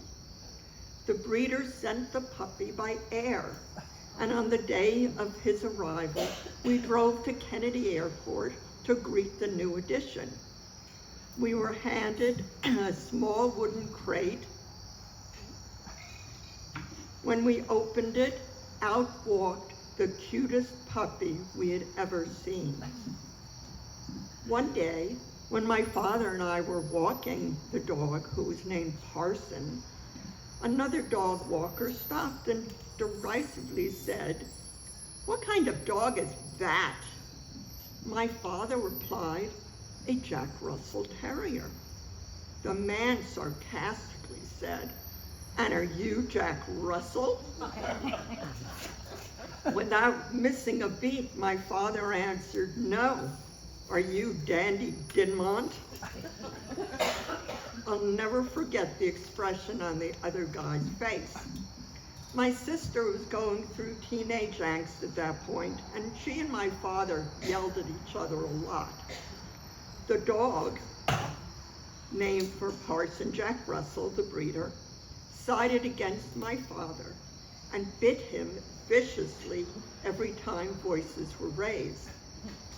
Parson was rehoused to a farm where he would be a barn inhabitant. By 1991, I was the mother of a 10-year-old son and a 7-year-old daughter. They were desperate for a dog. We did a crazy amount of research and decided on a border terrier. We visited the breeder and picked out the dog we wanted from the litter. We needed to pick out a name for the puppy. Joshua was in his mythology phase and suggested Aphrodite. We shot that name down. Jordana decided on Winky, and we said, okay. When we returned after the puppies had been weaned and to learn that the breeder had done a bait and switch and had given us a different puppy because the one we had selected might be a show dog in the future. On the way home, our new dog ate everything and anything reachable in the car and paid the price.